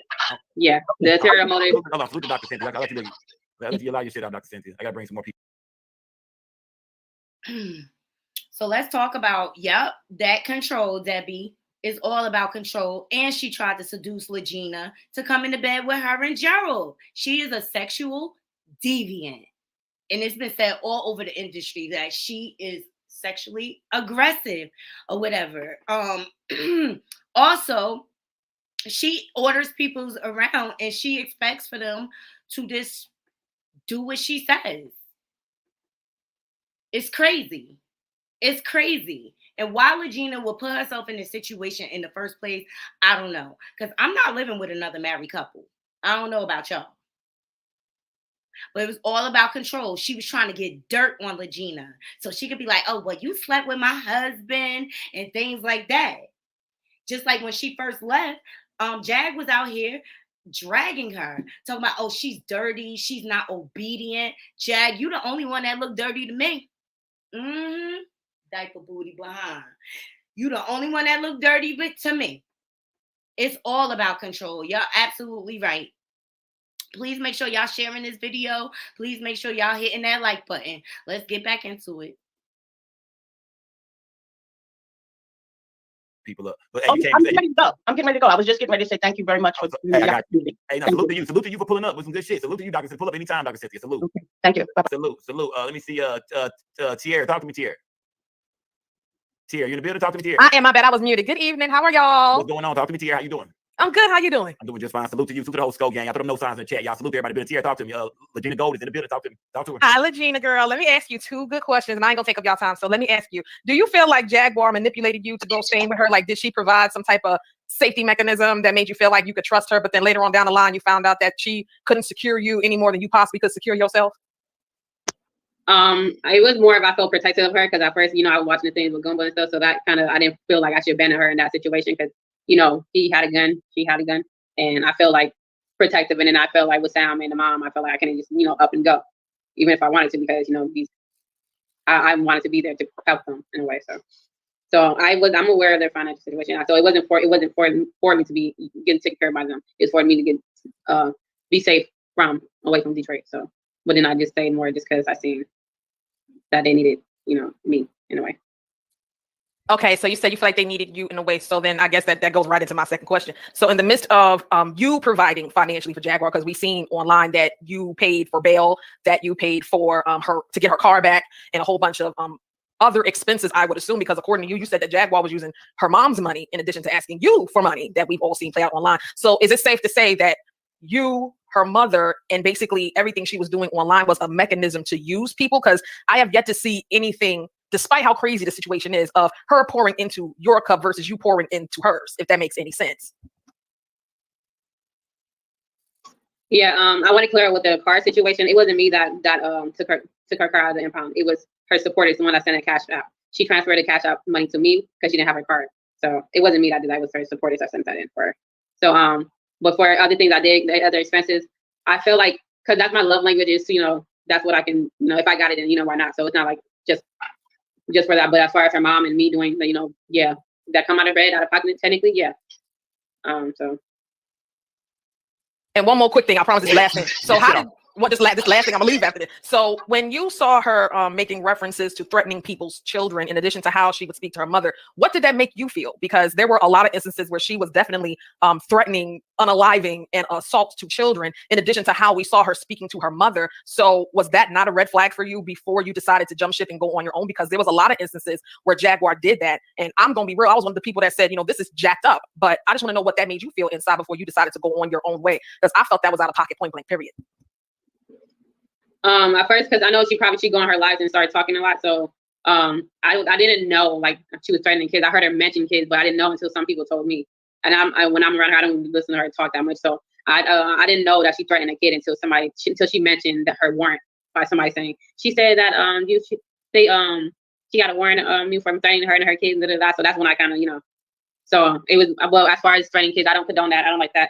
And people, because I know a lot of people talk. So as long as you don't do those, actions, but I can't say like the threatening kids. Like I heard it, but I don't approve that. That's a red flag. Salute Tierra pulling up, man. Salute, gang, salute. Yeah, salute to everybody in the goddamn chat, man. Let me see, Kim, you in the building, Kim? Kim, you in the building? Yes, I'm here. Can you hear me? Salute to Kim Mars. Salute to Kim. Talk to me, Kim. Salute to the gang, man. Talk to me. Lagena Gold's in the building. How are you? I just want to address you first. This is the first time I've been watching your channel. Okay. Yes, What do you think? I love it so far. So good. Yeah. Just wanted to. I try. talk to Lagena, because Lagena says she's a little psychic here, and I don't consider myself a psychic. I mean, I'm intuitive, and have a really good DS detective. But do you know Lagena? Do you and Lagena know each other? No, no, not at okay, all. okay, I okay, don't okay. know I her wasn't at sure all. what was going on here. Okay, okay, No, she no, back. no, I don't know at all. I just want to. Lagena, I see Lagena. I see what's going on over there. I see that the gas on her. Get the lights of truth to We're trying to get everybody her, in the get her building. people behind us. I see that goddamn gas, Lagena. No, talk to me, Kim. Talk to Lagena. She in the building. Yeah. Y'all to everybody in the building. So I really love the questions that people have asked her so far. I was kind of concerned about the video with her in the club that day. It looked like she was coming at you for a kiss, and you kind of like, well, go on, girl, what's up with that, But I kind of feel that, and I don't know if you noticed that, but I just felt that energy of her coming at you in that type of way. But how did you feel about that? Do you ever feel like she really came at you trying to hit on you or anything like that? If she didn't do it, like, I wouldn't say that I picked up signals from her, but I know women do that too, and she's not the first woman. So the thing about women, they know how to, we know how to be very coy with it. So it was more like that. So if it was, I always have my own boundaries with people. So I think I would have done that with anybody else too. So, but as far as her doing like things, she wasn't like, it wasn't blunt. So if she was, it was very subtle. So. Okay, yeah, well, she said she's not into that. She said she's not into the freaky. You're a little bit younger, and maybe you I'm attracted to females, but I wouldn't do that with her. Oh shit! I wouldn't do that. You probably didn't. I wouldn't be calling her no godmama. I wouldn't be saying none of that. That's okay if you didn't catch the signals, but I did hear her on one of the lives that she did, saying that she ain't gonna. The way she put it, she said she ain't gonna F you. Now she didn't say F with you, and there's a difference. So, but anyway, she say a lot of stuff. But what I wanted to know now, you said your astrological sign. Now, since you are Aaliyah's daughter, okay, did you change? Has there been any change in your birthday, or how did that go? Because I know once I think I want to say you're a Gemini, right? And then sometime I heard you maybe a Scorpio, or what's up with your chart there? How's that going? Birth charts, my natal charts. I'm a reader, and I know everything from, but yeah, I know charts. So from the birth that they gave me, like the fake identity one, I have Pisces in the 6th house, so it can be a lot of illusions there. So and it's kind of conjoined to the 5th house of parents. So I can't say, because it's some things I feel like when I match other people that have the same rising, it doesn't really match. But they can be open. So I'm not sure. I'm just trying to see, like, at least find the clues that was left to me and the messages I do get from people that are in my family, but they can't, they're in an NDA. So when they respond to me, they can't, say it, but they leave message include for me to pick up. Okay, well, that made not a whole lot of sense to me, but okay. But I mean, I was just wondering, what was going on? Did you feel like your chart changed, or have you ever looked at your chart in that aspect, and how it, because you can find a lot of things out in a person's chart, especially if you do Vedic astrology like I do on the side, and you can see whether somebody is related to you and things like that. But I just wanted to say hello to you, let you know that hey, good job on getting all of this stuff behind you, and trying to find out.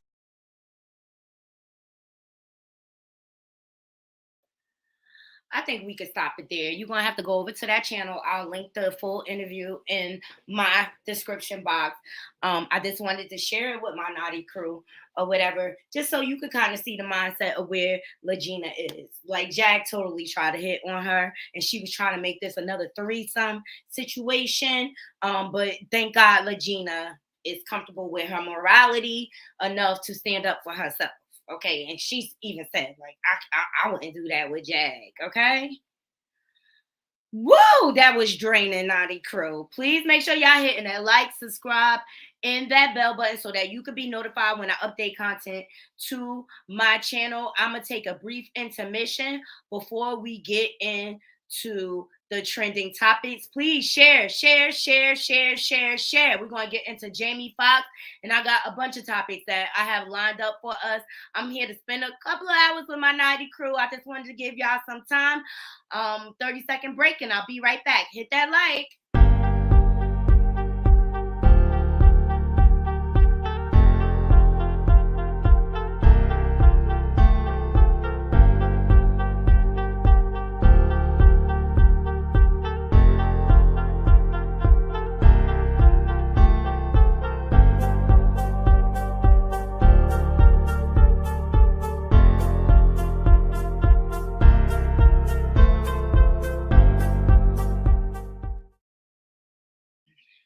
Okay, and we're back. Let me know what you guys think of Lagena's interview. Yes, Debbie. She does have morals. That's the sense I get about her. And she has certain lines she just will not cross. And I remember when she had the bell jag out the first time, and it was a little baby that had came into the cafe where she was, and she was like, "Hey, little baby." That kind of humanized her to me. Like, okay, she does have some sense about her. She does care about certain things. She does care about certain moral standards or whatever. And I'm glad she wasn't a punk, because that's what Jag be praying off of, punk. I dropped the link if anybody wants to come up and join. Let me see. I'm going to try to get into some of these trending topics. Oh, update on Freaknik. Okay, let's get into it. So as you all know, they're trying to bring Freaknik back. And there's a Freaknik documentary dropping on Hulu, which is produced by Jermaine Dupri. Okay. And Freaknik, it was all good until all these allegations started to come out about SA and people being, you know, A-word and R-word and things like that. And I'm just like, why do they even need to bring this back? Like, in this day and age that we live in, women have come so far. Why do we have to go backwards, right? Here we go.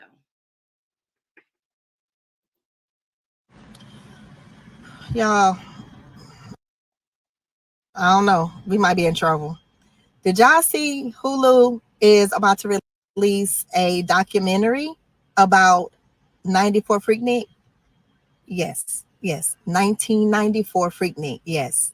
They are about to release a documentary. So I'm just now I've been to several Freakniks. 94 was one that I attended. So I'm just praying that Jesus be a fence. I'm praying that Jesus just be a big, tall privacy fence. That's my prayer. This Easter, this Good Friday. That's my prayer.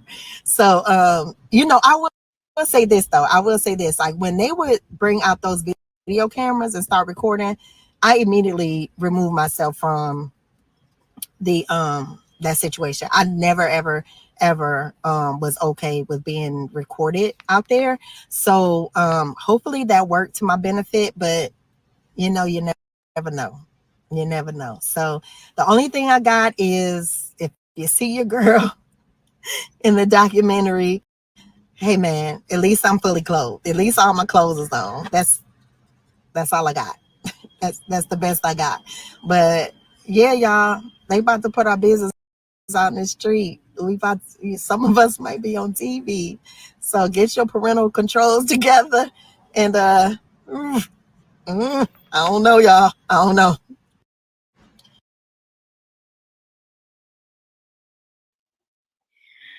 I don't know, but she's an original auntie from Freaknik. Okay, so all you Freaknik frequenters, if you did anything nasty, it's going to come out. And that's when video cameras like first became like a thing in that era. But she looked good. She looked really beautiful back in the day, and she still looks good. Looks like she took very good care of herself. But to all you Freaknik attendees, you better get your grandkids together, because a lot of them are grandparents now. Okay, because there was a lot of wild things that went down at Freaknik. Okay, if anybody is in, because we had the other day someone come up and talk about their Freaknik experience, and she said it was wild. The men was disrespectful. You were treated like you were meat.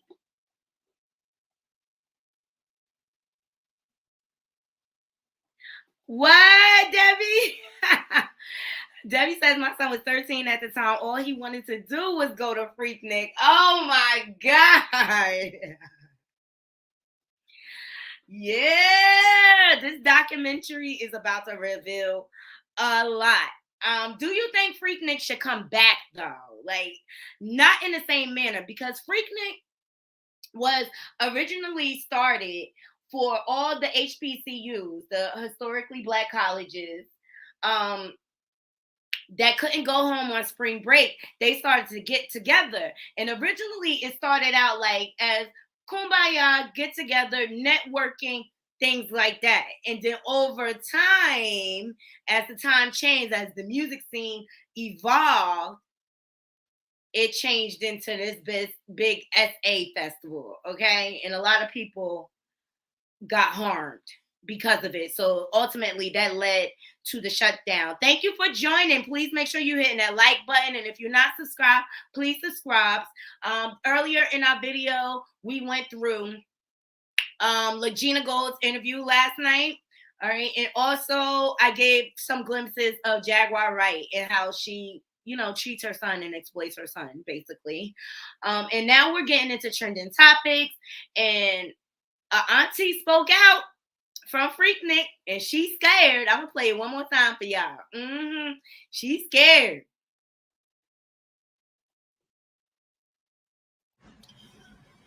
Y'all, I don't know. We might be in trouble.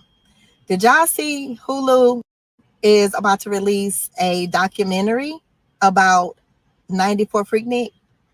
Yes. 1994 Freaknik. Yes. They are about to release a documentary.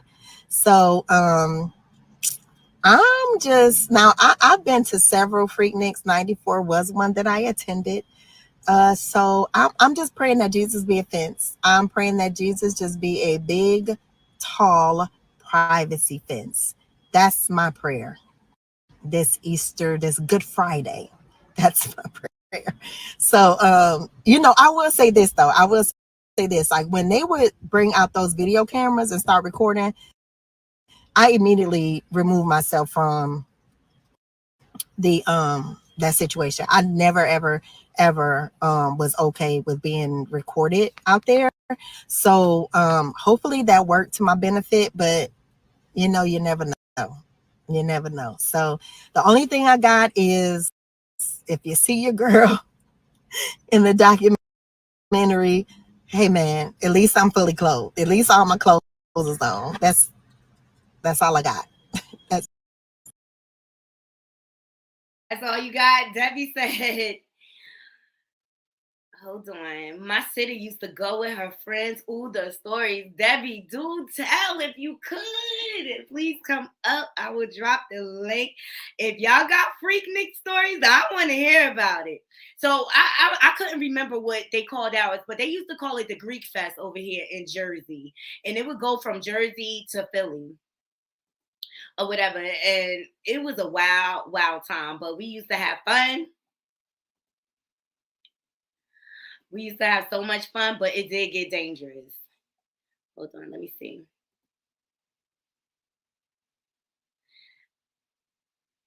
Oh, y'all see it? A breastfeeding mama allowing a stranger to share with her baby. What? People are, I get Freaknik. People are nuts. The things they will do. Wow, Debbie is dropping the bombs up in here today. Like that's the type of stuff that went on. But guess what, guys? Freaknik is still alive and well. It's just located on OnlyFans. Okay. Still the same things go on. Okay. So Montana is the first state to completely ban TikTok on all personal devices, guys. It is happening. And I'm mad about this because I love TikTok. I love TikTok. I do. I like making my little skits. I use TikTok for my editing or whatever. I'll just have to find another means. But if you guys are following me on TikTok, make sure you're following me on all my other social media platforms, which is streaming across the bottom of the screen. I'm on Instagram, I'm on Twitter, I'm on Facebook, I'm on TikTok. I have Snapchat, but I'm not active. Like, I'm just not active. It just be too much. And that's why I'm looking for a social media PR team. Okay, so if y'all know anybody, please DM me or whatever, because like it's a lot maintaining all the platforms. It really is. Let's jump into the article.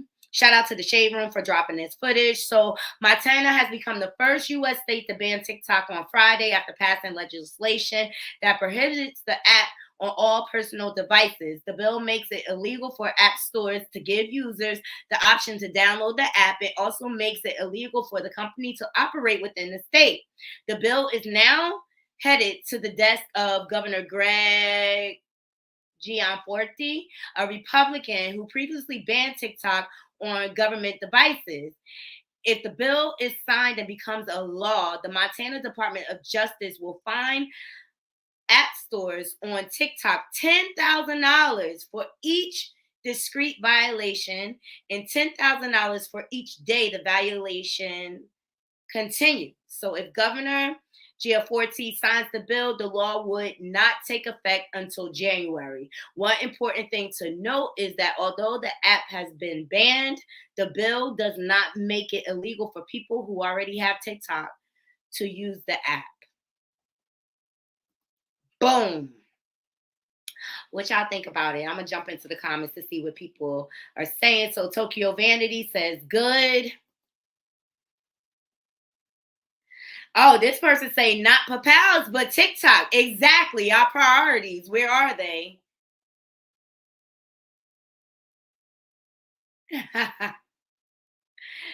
This person says those 278 residents are going to throw their phones. This person say who in Montana? Look, this person says, what's her name? Dejanay Gabrielle says ban TikTok and not doing nothing about the Papal violence. Okay, America.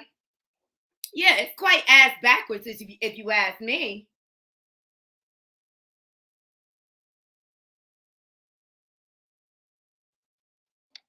Yeah, we all have the app already. So I'm trying to figure out. I feel like this is a waste of taxpayers' money, to be quite frank. And the citizens and the residents of Montana should be owed, okay? Pissed off that this is the way their money is. Like, all y'all care about social media. That's it. Frivolous laws to hide what is really going on. Like, all the stuff that's going on, like we're going broke as a country. That doesn't matter. That doesn't matter. The US dollar is losing its value. That doesn't matter. That doesn't matter. All we care about is TikTok, huh? Mm-hmm. Mm-hmm. As though these problems didn't exist before TikTok. All right, stop playing. Oh my God, look at this cutie patootie, guys. She's so cute. I love her. The coffee that I need in the morning. You're my sunshine in the rain when it's pouring. Won't you give yourself to me? Give it up. Dorbs. Dorbs. Dorbs. Love her. Uh-huh. Her name is Aubrey X Lauren. Dope. Follow. She gets a follow because she's cute. And she's going to be a superstar. And I'm going to look for her. All right, this next story I'm going to get into because it is goings-ons. It's goings-ons, you guys. Make sure y'all hitting that like button. Share this stream. Share it out so we can bring more people in the room. Because this next story... So cult members, shout out to On Site for dropping this. It's On Site. Cult members found starved to death in forest after pastor told them to fast for Jesus. People, okay, because we free thinkers over here at Knotty Love Movement. And if the math is not mathing, if 1 + 1 is not equaling to, do not follow people. People are so desperate. People are so desperate to belong to something, to be religious. Yes, Debbie. Yes. Okay, so 4 people have been unalived and 11 people have been hospitalized after starving themselves to see Jesus.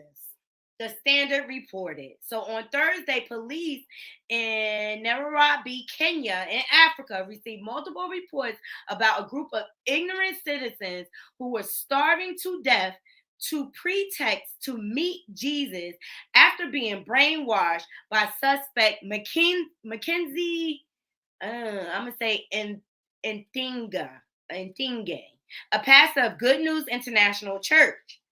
He instructed his devout followers to go without food and water to avoid apocalyptic damnation and be visited by Jesus Christ himself. So after searching the Shakahola village, it's in Africa, guys, 15 people were rescued. 4 of those found tragically unalive as they were transported to nearby hospital.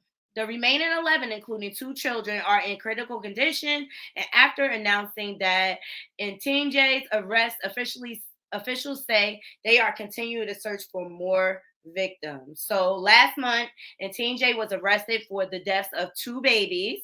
The pastor is accused of brainwashing 2 parents into unaliving their children to become heroes in the eyes of God. After their murder, they're unalived, and Ntinge buried them in a shallow grave. He was later released on a Kenyan, bond of, it's what? That equals $742 in U.S. currency. Well, you see his bell, Debbie? You see how low it is? Well, I don't know how African law works as far as unaliving people. But people, you got to be careful because it's all type of people trying to create a following and create cults. That's what Jaguar was trying to do. She was trying to mock the Carbon Nation cult. And that's what King World, that's how he came in contact with Jag, because he was doing investigations on Carbon Nation, and he was like, what are you doing here? So, that brought her to his attention, and then it started from there, the beef between them. In which he don't really got no beef with Jag. It really be Jag dragging on her. He tried to warn her. He really, really did. He really, really did. That is crazy. So I'm going to continue to look for updates on this story. Let me see what some of the comments are saying. Oh, this person says, he didn't lie, though. Stopping yourself long enough, eventually you will see Jesus. Absolutely. You want to start hallucinating because the body is starved. Absolutely, she is, Debbie. Absolutely. It's going to take a grace from God to change that heart. It really, really is. Okay. Shout out to the North Carolina Beat for catching this footage. We got an Ohio nurse higher than a Cooter Brown on the job. Okay, this is who in charge of your health care. This is who in charge of your health care. Yeah. I hope she got fired ASAP.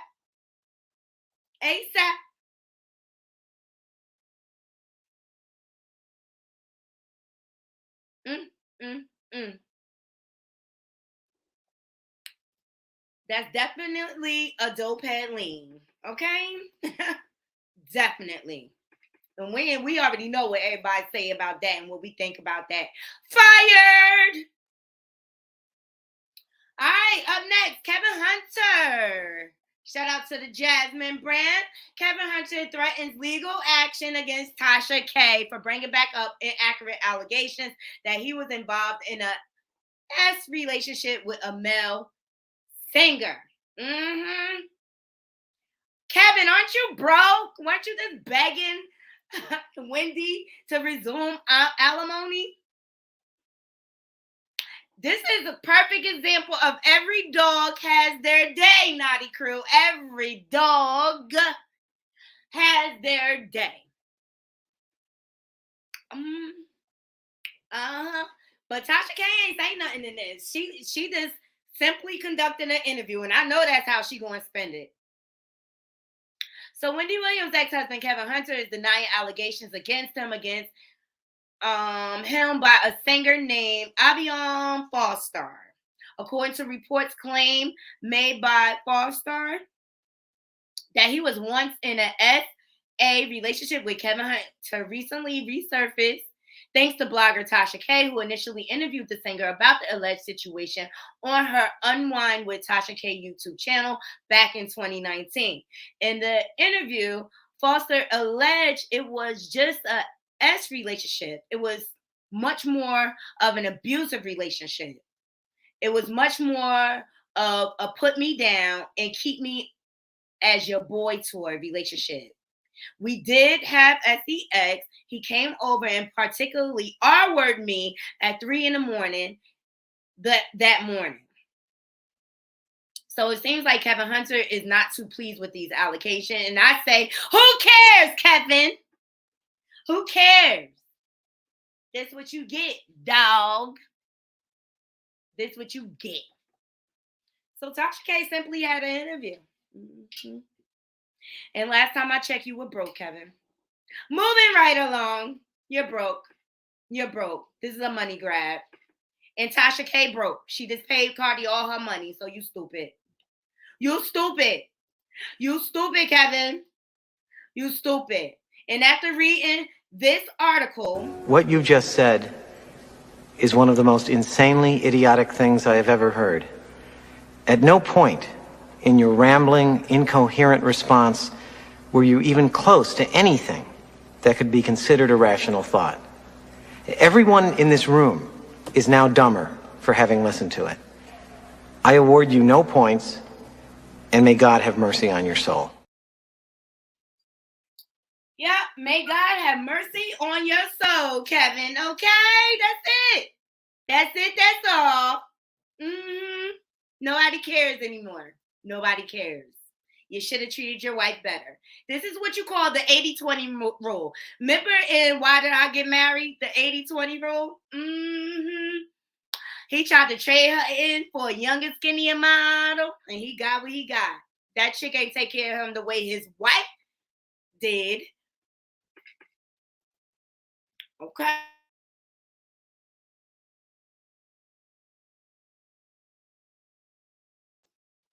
Did not take care. That's called the 80-20 rule. So, fellas, you think you're going to go out here and trade in your wife, the woman who loved you unconditionally, took care of you, stood by your side, good, bad, or indifferent.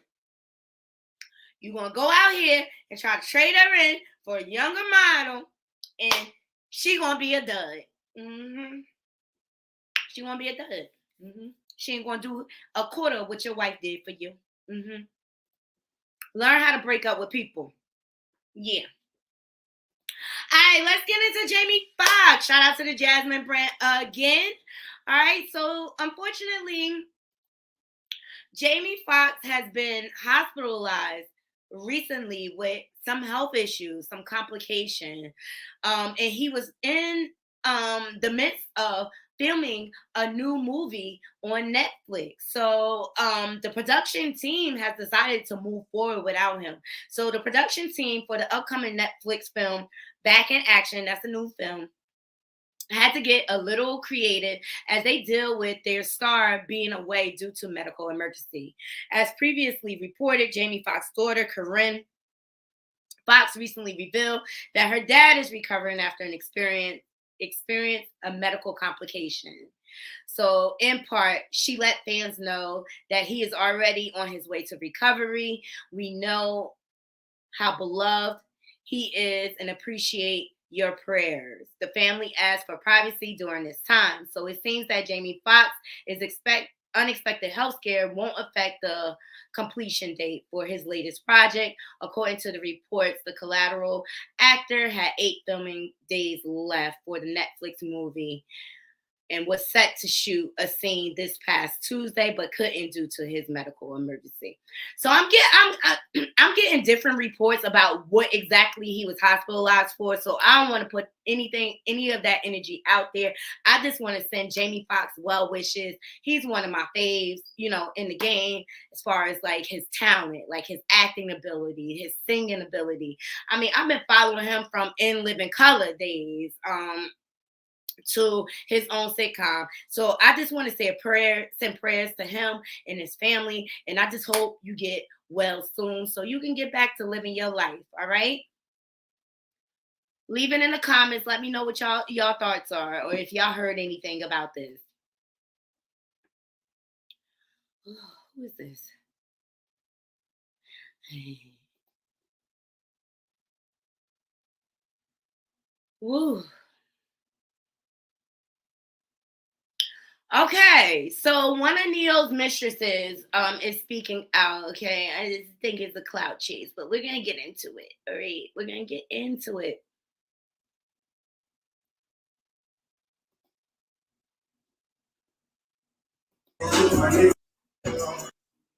So, from mistress to main squeeze, Neyo and his retired side piece celebrate her birthday in public after hiding in the trenches for years. He's disgusting. He's disgusting. Thanks for the prayers for Jamie, Deborah, or Debbie. He's disgusting. I think he's disgusting. Yeah, see? Melanated Lioness says, just trifling. Like, God forbid if you got beat by yourself and do work on yourself and go to therapy and find out why you such a womanizer. You just hop in bed with the next thing moving. I wouldn't even want to sleep with him.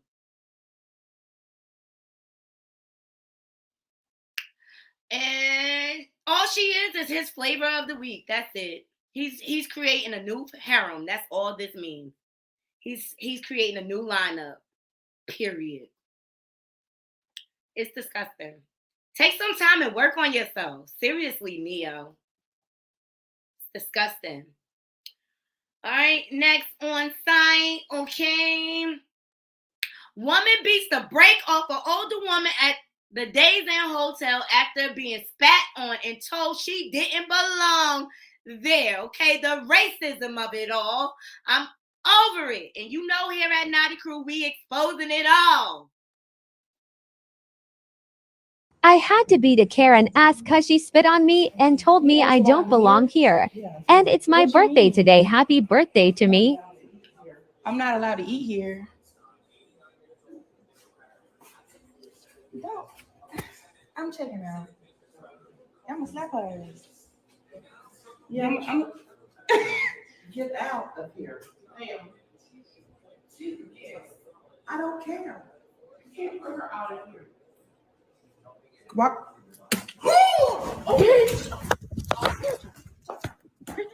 I had to beat a Karen ass cause she spit on me and what would you do? What would you do? Let me know what you do. Leave it in the comments. I'm going to a break. I gotta gather myself.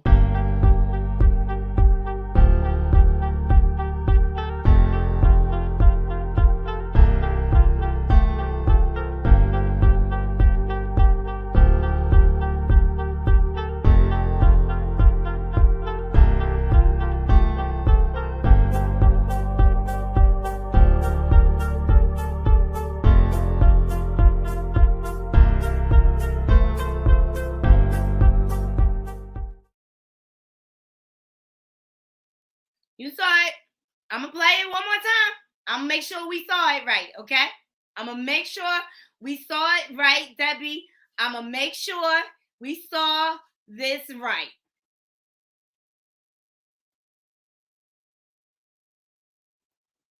I had to beat a Karen ass cause she spit on me and told me I don't belong here.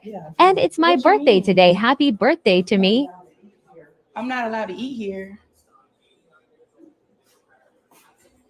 No. I'm checking out. I'm gonna slap her. Yeah, I'm get out of here. Ma'am. I don't care. You can't put her out of here. What?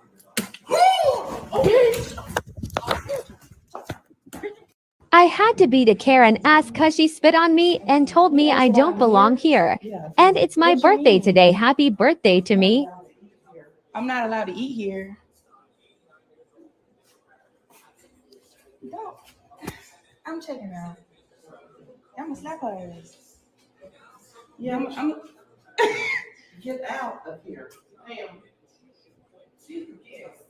I don't care. You can't put her out of here. What?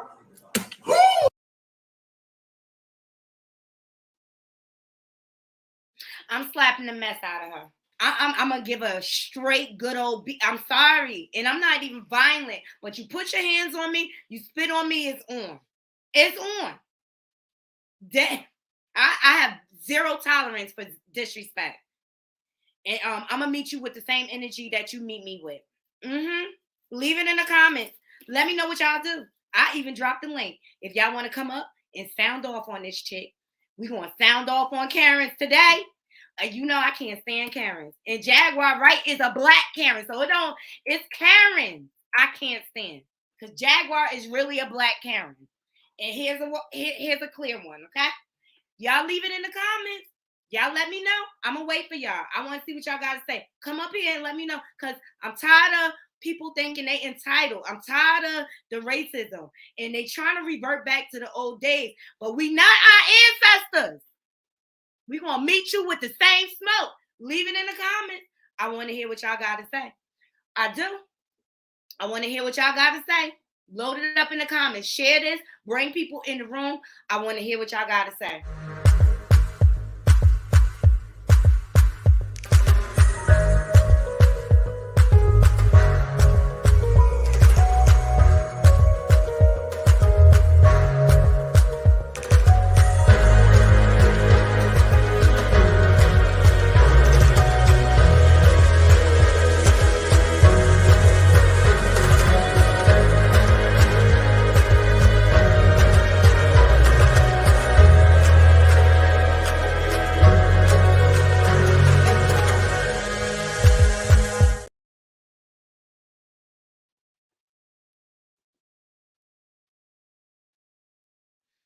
Yeah, she did that. And she deserved all that smoke. So all you Karens out there that think y'all gonna just come up to us and tell us what we should and should not do, you better be ready for war. That's all I'm gonna say about it. These people are losing their ever-loving minds, okay? And my ancestors fought hard for me to live this free life, and I'll be damn if anybody come to me telling me where I belong. Know your rights, people. And I hope that lady, after she beat her behind, press charges on her. 8 charges.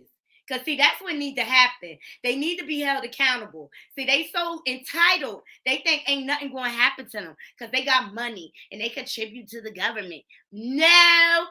This is the year of accountability. And if you come over here with that to the Naughty Love movement, or if you come at me, Nikki, with that racist smoke, you're going to get dealt with. Period.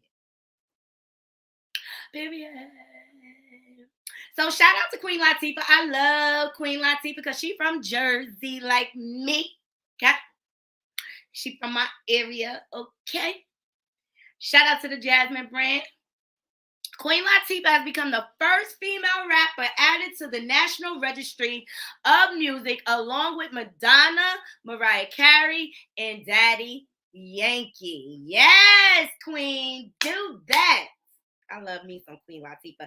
And she doing some great things in North, trying to create affordable housing. Like, I love her whole brand, okay? She always come back to the hood and give back.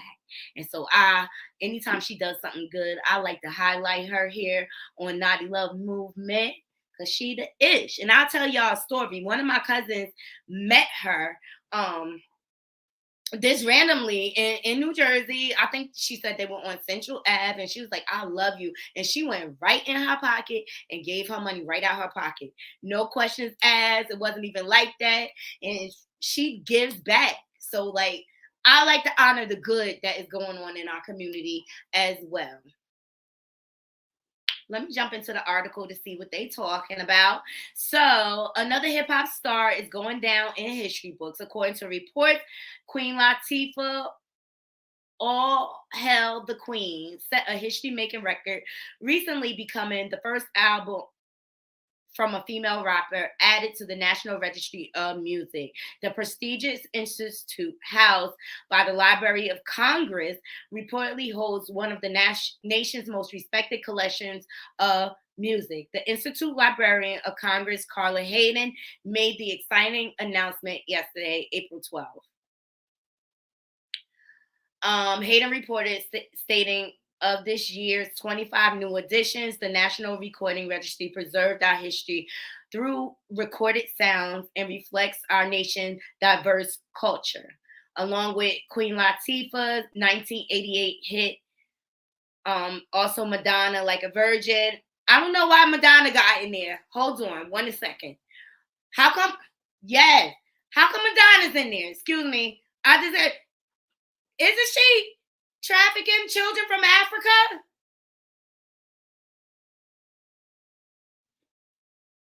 Naughty crew. See, and it's a privilege. Allegedly. I say allegedly. Everything is allegedly. Let me get back into the article. That just threw me for a loop. So we're going to leave her out of this for now.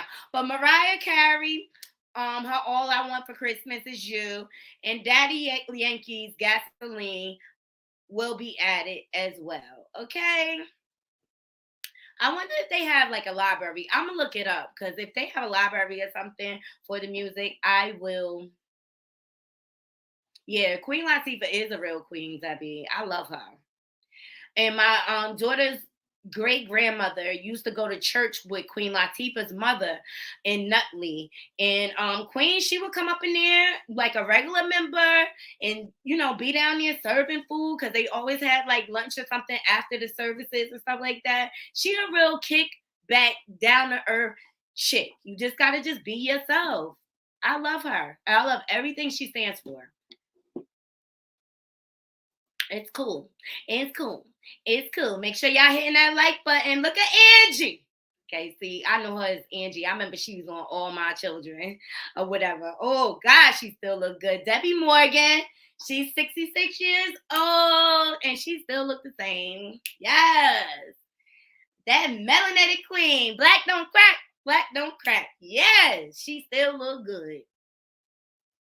So I wish her many, many, many more blessings and years added to her life. And she is still acting, okay?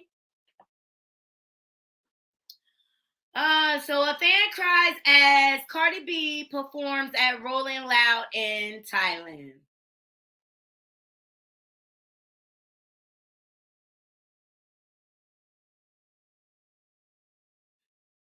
People are obsessed with Cardi. But she gives a good performance. I give her that. I just want some new music. Yeah, she is beautiful. I just want some new music, but because of like social media things, I think Cardi has a real bad case of anxiety now, especially after what she went through with Tasha K and everything. And I think she's just scared. I think she's simply scared. I don't think it's that she's not capable of it. But I think she's just really scared of what people might think. And you got to stop putting so much into what people think, Cardi, and just put your art out there. You'll be fine. You'll be fine. You got plenty of a following. They going to support you. They loyal. They loyal. So I encourage you to put your music out there.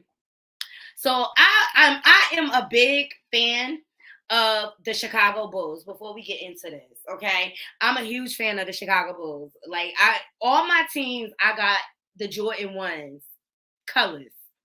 All right. So when I was a little girl, my mom worked for the Postal Service, and so she got tickets to the Nets all the time or whatever. So she took us to a game, and it was the Nets versus the Chicago Bulls or whatever. And I wasn't really even into sports at that point. And I think I was like in middle school when this happened, I believe.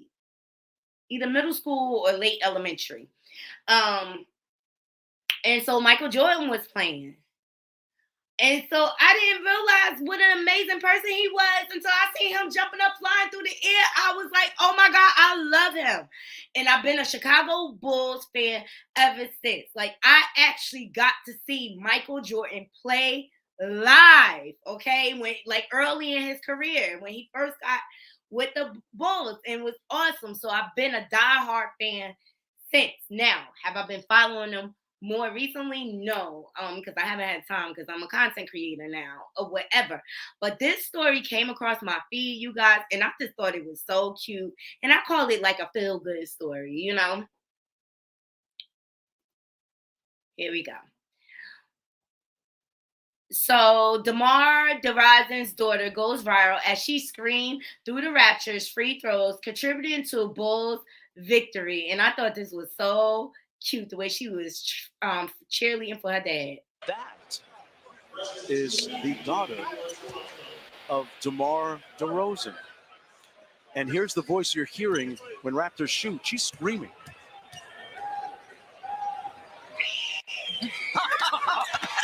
That time it didn't work.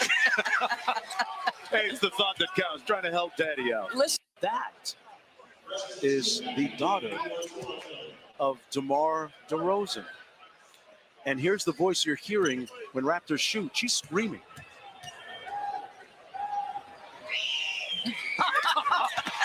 That time. Daughter called me the other day when she was getting out of school, and she was just, you know, she just said, "Dad, can I come to the Toronto game?" I remember going to all the Toronto games when she was a kid, and I almost said no because she in school back home.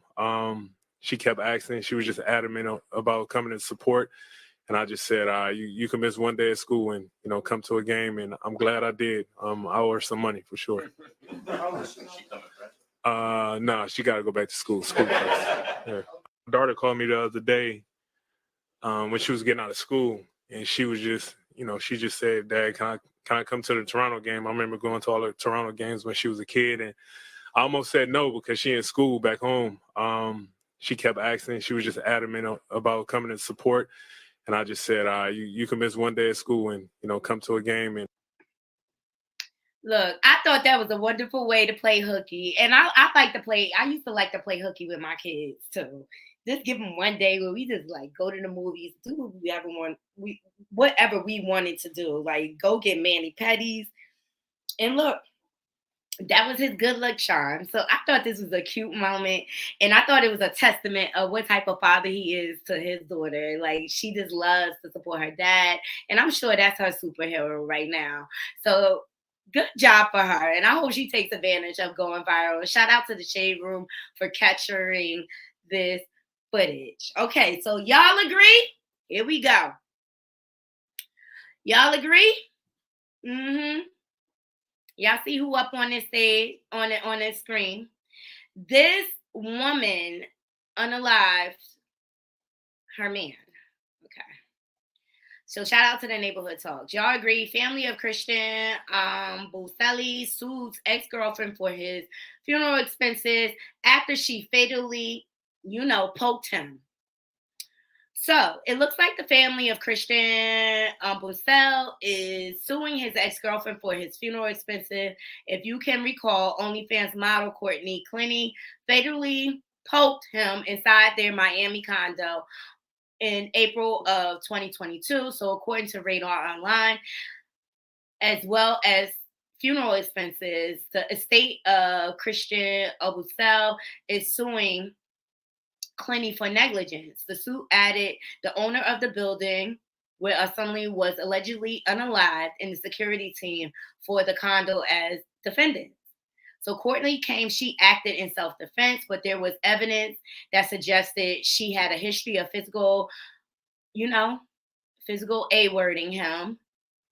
So surveillance video from the complex showed Courtney hitting and screaming at Christian while calling him the N-word. And so there's clippings of the video footage.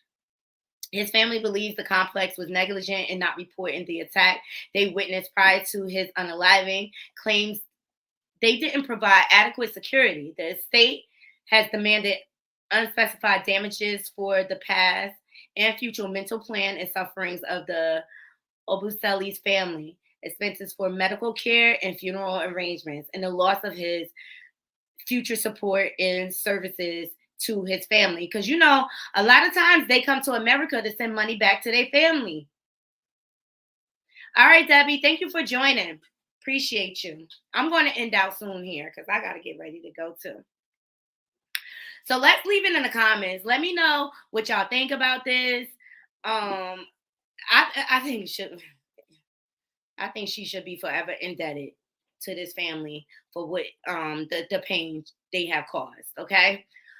Oh boy, that is a good show. We had a good rundown. I appreciate everybody joining. Please make sure you're hitting that like, subscribe, and that bell button so that you can be notified when I update content to my channel. And to all my haters. And I wanna say thank you in case I don't thank you enough. I love y'all too. I hope y'all enjoy the rest of your day. Until next time, Naughty Crew, I'm out. 1.